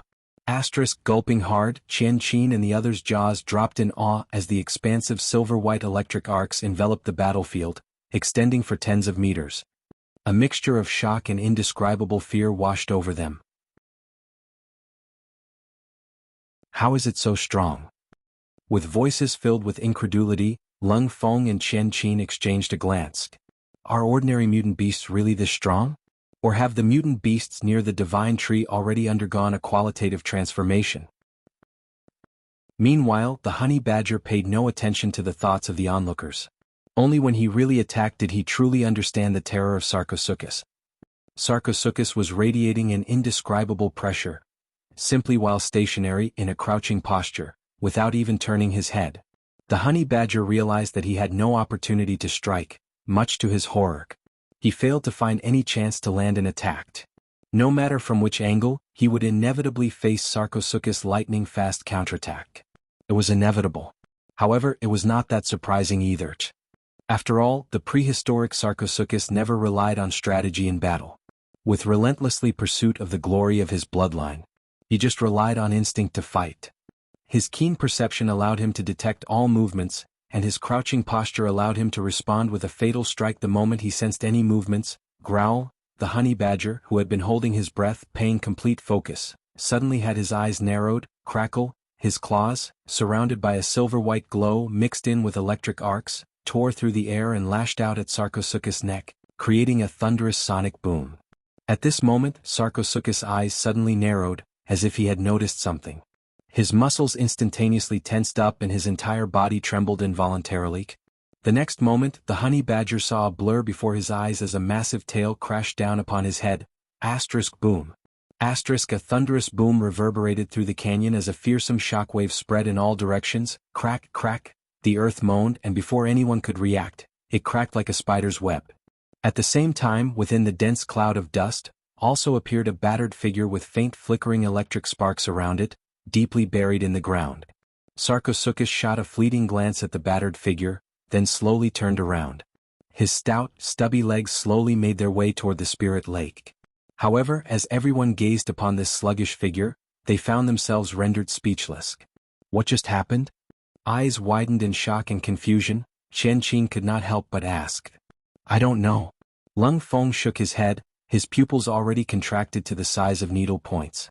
All he saw was a faint blur, just that, and Sarcosuchus' tail had already fallen on top of the honey badger's head. Lung Feng found it impossible to believe.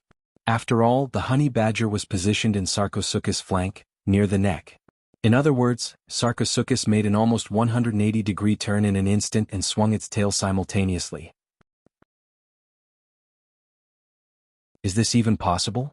Theoretically, it's nearly impossible for any organism to achieve such a feat. Meanwhile, the distant Qing gang heaved a deep sigh. As a human who had awakened physical enhancement talent, he had come to understand something. No wonder Sarcosuchus is also known as the flesh crocodile. Qing gang chuckled, finally grasping the most terrifying aspect of Sarcosuchus. Fourth brother's entire body is filled with muscles, which he can contract instantaneously, which turns his body into a spring. While in this state he can respond to anything in an instant. Even if someone attacks him head-on, he can instantly turn around and smack his enemy hard with his tail. This is what makes fourth brother so formidable. No wonder, whenever second brother mentions fourth brother, the depths of his eyes flickered with a bit of fear. I guess this instinctive combat ability can be considered a form of art as well.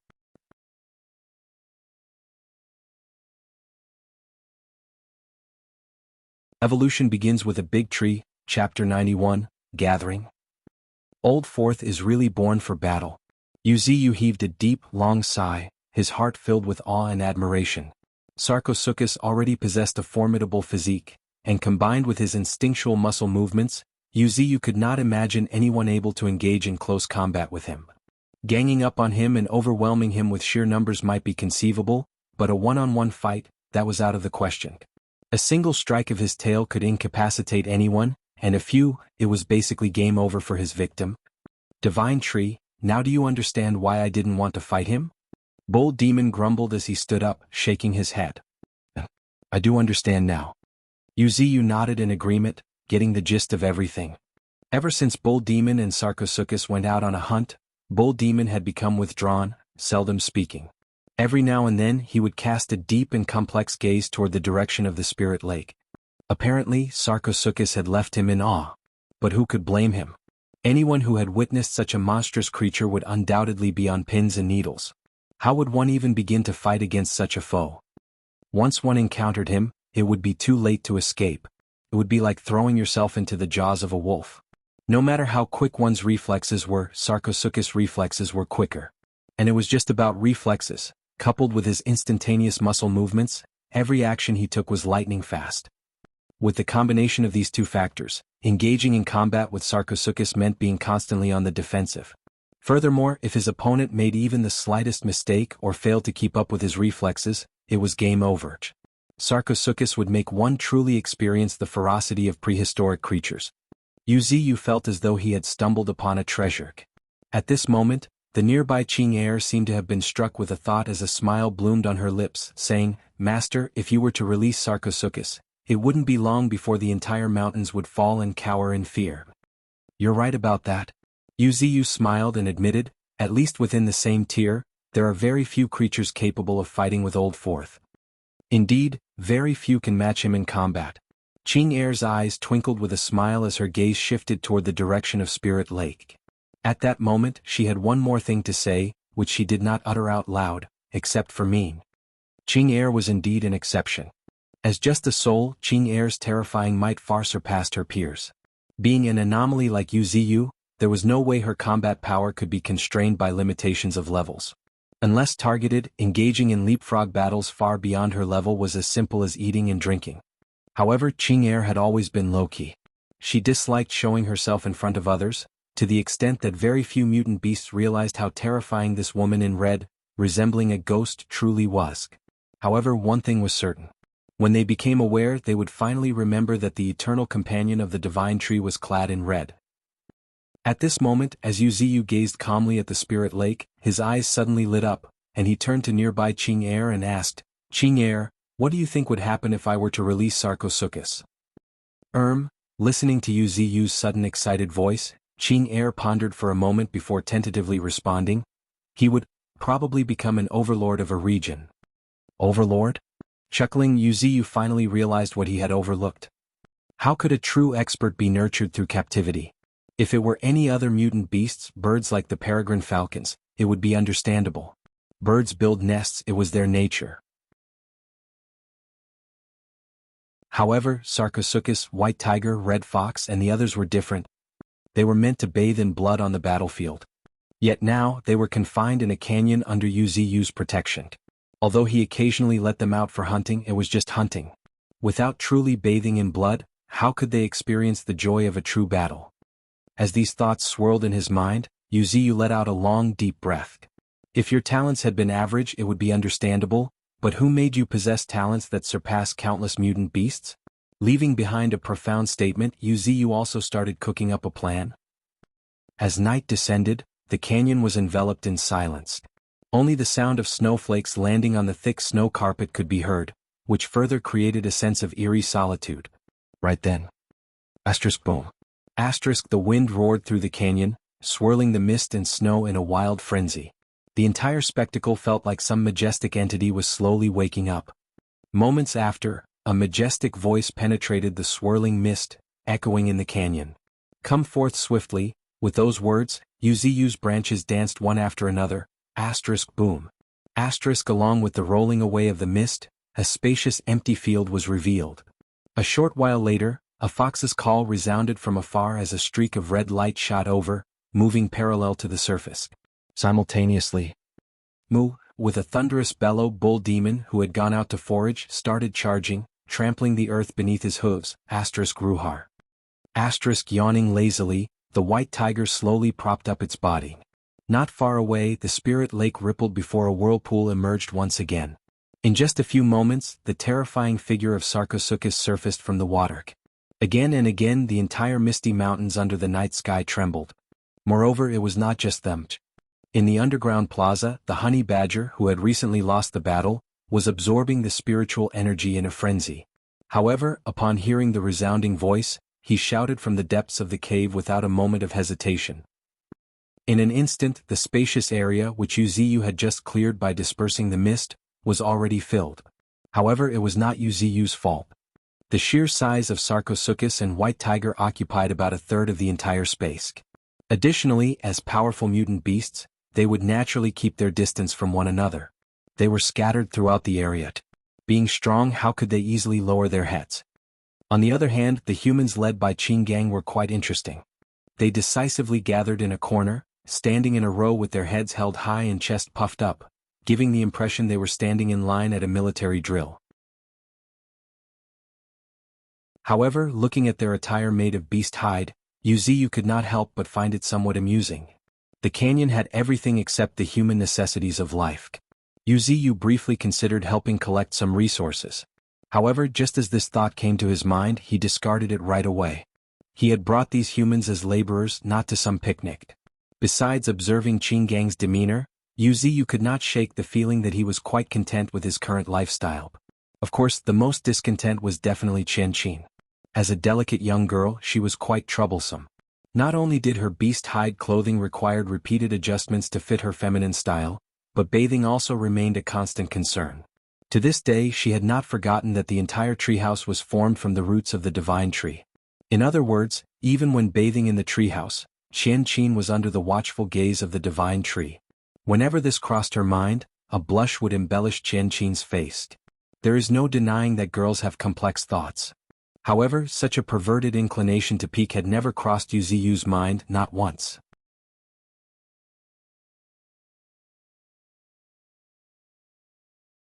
Evolution begins with a big tree. Chapter 92, Baptism. Perils of the outside world. Slowly raising his gaze, he was met with pairs of intense gazes. Even the cold and fierce Sarcosuchus had a hint of complexity in his eyes in Yuziyu's presence. These little ones. Sighing in his heart, Yuziyu spoke in a deep voice, "Now that you all have reached the peak of Tier 0, I can't provide you with eternal protection." Yuziyu's calm voice echoed in every mutant beast's minds, sending tremors in everyone's mind. "Master." Bull Demon, as if realizing something, slowly stood up and cried in a frustrated voice. Yuziyu cast a deep look at Bull Demon and lightly waved his branch, gesturing to him before carrying on. With the resurgence of spiritual energy and the rise of every living creature, the world is evolving in a colorful direction every second and every moment. And you guys, as the proud children of this era, should not be confined to one place. So, I offer you all a choice and a blessing as well. Just as he stated this, Yuziyu's countless branches started slightly shaking, sprinkling tiny drops of green essence. Boom. In a flash, the mutant beast's pores opened wider and they could not help but softly roar. The trio of humans led by Qin Gang also widened their eyes in astonishment.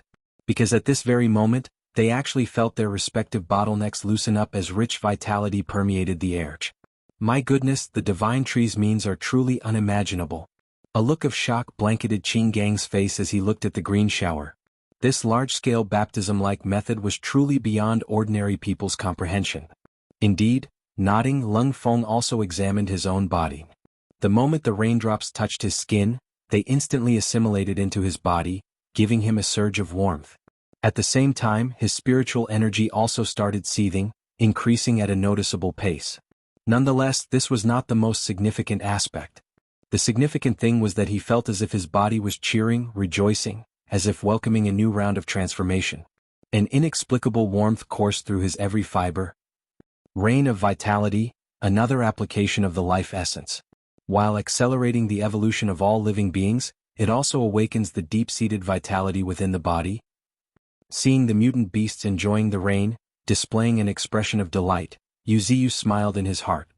Despite this method being quite similar to the life essence drop, it felt more gentle and comfortable. And if combined with hallucinogen ability, it could bring pleasure to both mind and body for a brief period of time. It could even evoke a sense of attachment. It was akin to the legendary holy water of the Western Church, a baptism imbued with the blessings of God. If the Western Church were to discover Yuziyu's methods, they would definitely dance and join. In this regard, Yuziyu had drawn inspiration from the brainwashing techniques from the Western Church. Although he intended to release some mutant beasts, it did not mean that he lacked the means to keep them in check. If the life essence in the past was just a kind of spirit essence that could accelerate the evolutions of all living beings, then now Yuziyu was intentionally trying to make the mutant beasts dependent on his life essence. The rain of vitality was the crystallization of Yuziyu's scheme. I really don't like the word enslave, but the word dependence sounds good to me, Yuziyu thought in his heart, smiling slightly. Of course, he had gathered this many mutant beasts this time not just to release them. His main intention was to shower the rain of vitality. Perhaps showering the rain of vitality every half a month, these mutant beasts' sense of dependence toward him would gradually increase with time. Furthermore, he did not need to use such methods on the four great beasts. When it came to resources, Yuziyu obtained the most from them. And beasts like Nine Tails and Bull Demon had the deepest emotional connection with him. As for the old fourth, Sarcosuchus seemed to harbor a strange feeling toward him for some unknown reason. According to Yuziyu's speculations, it should be because he had done Sarcosuchus a favor. After all, Yuziyu had used the life essence to awaken his innate talent, atavism. Such a favor in this era of transcendence was undoubtedly a favor of rebirth. Although Sarcosuchus was fierce and brutal, his temperament shows a strong emotional attachment. Old Fourth is loyal and taciturn, he lets his fists do the talking. This remark did not come from Yuziyu. It was the remark Qin Gang had made after summing up his recent dealings with Sarcosuchus. Smiling in his heart, Yuziyu already had drawn up most of the arrangements. Nine Tails, Bull Demon, and Sarcosuchus could be let out. As for Old Third, the White Tiger, there was no need. He used to be one of the small rulers of the Misty Mountains, and had already bathed in too much blood. Further, this fellow was different from his other siblings. To put it nicely, he was simple-minded, but to put it bluntly, he was dumb. Yuziyu was really afraid of releasing him and causing a lot of troubles. However, there was one thing he was certain of: White Tiger was powerful. The trouble he would cause would probably end up in a bloodbath. As these thoughts flashed in Yuziyu's mind, his gaze once again fell on the mutant beast as he stated in a gentle voice, "But for your safety, you can only freely leave after reaching Tier 0 Level 9. As for where you should go?" He raised his gaze and glanced at the Misty Mountains. Yuziyu deliberated for a while before adding, "Except for the south of the Misty Mountains, which is a human city, that is off limits, you're free to go in any other directions." Speaking of which, Yuziyu could not help but sigh at the geographical location of the Misty Mountains. There was no denying that its geographical location was exceptional. The Misty Mountains stretched from west to east for hundreds of kilometers like a barrier separating people from the mountains. In the west of the Misty Mountains lay a desert, and if one went further, he or she would see one of the Great Deserts, which was seldom visited by anyone. If nothing unexpected happened, it should also be paradise for mutant beast, with no shortage of mutant beasts with exceptional fire elemental talent. In the east was a large river. Maybe it was because of the resurgence of the spiritual energy, Yuziyu could clearly perceive the terrifying nature of that great river. The wind blowing from that direction always carried a strong smell of blood, which would linger even in the Misty Mountains for a really long time. After all, the river flowed directly into the ocean, which was where spiritual energy appeared first. If anyone said that there were no terrifying mutant fish and monsters in that river, Yuziyu would never believe it even if one beat him to death. Not to mention, that river had always been abundant in spiritual energy, enough to attract a large number of mutant beasts and birds. According to Yuziyu's speculation, the danger of that river probably ranked among the top 3 in the inland areas. Ashish, the desert most likely refers to the Taklamakan Desert. The river is most likely the Yangtze River.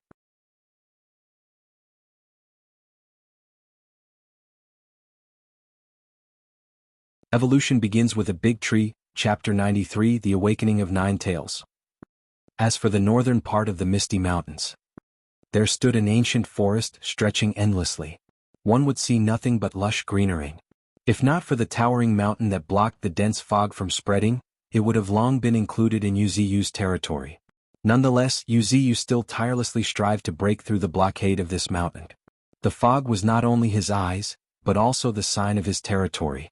Just as the mutant beasts declared their territory through scent, Yuziyu would use the mist to include other areas into his territory.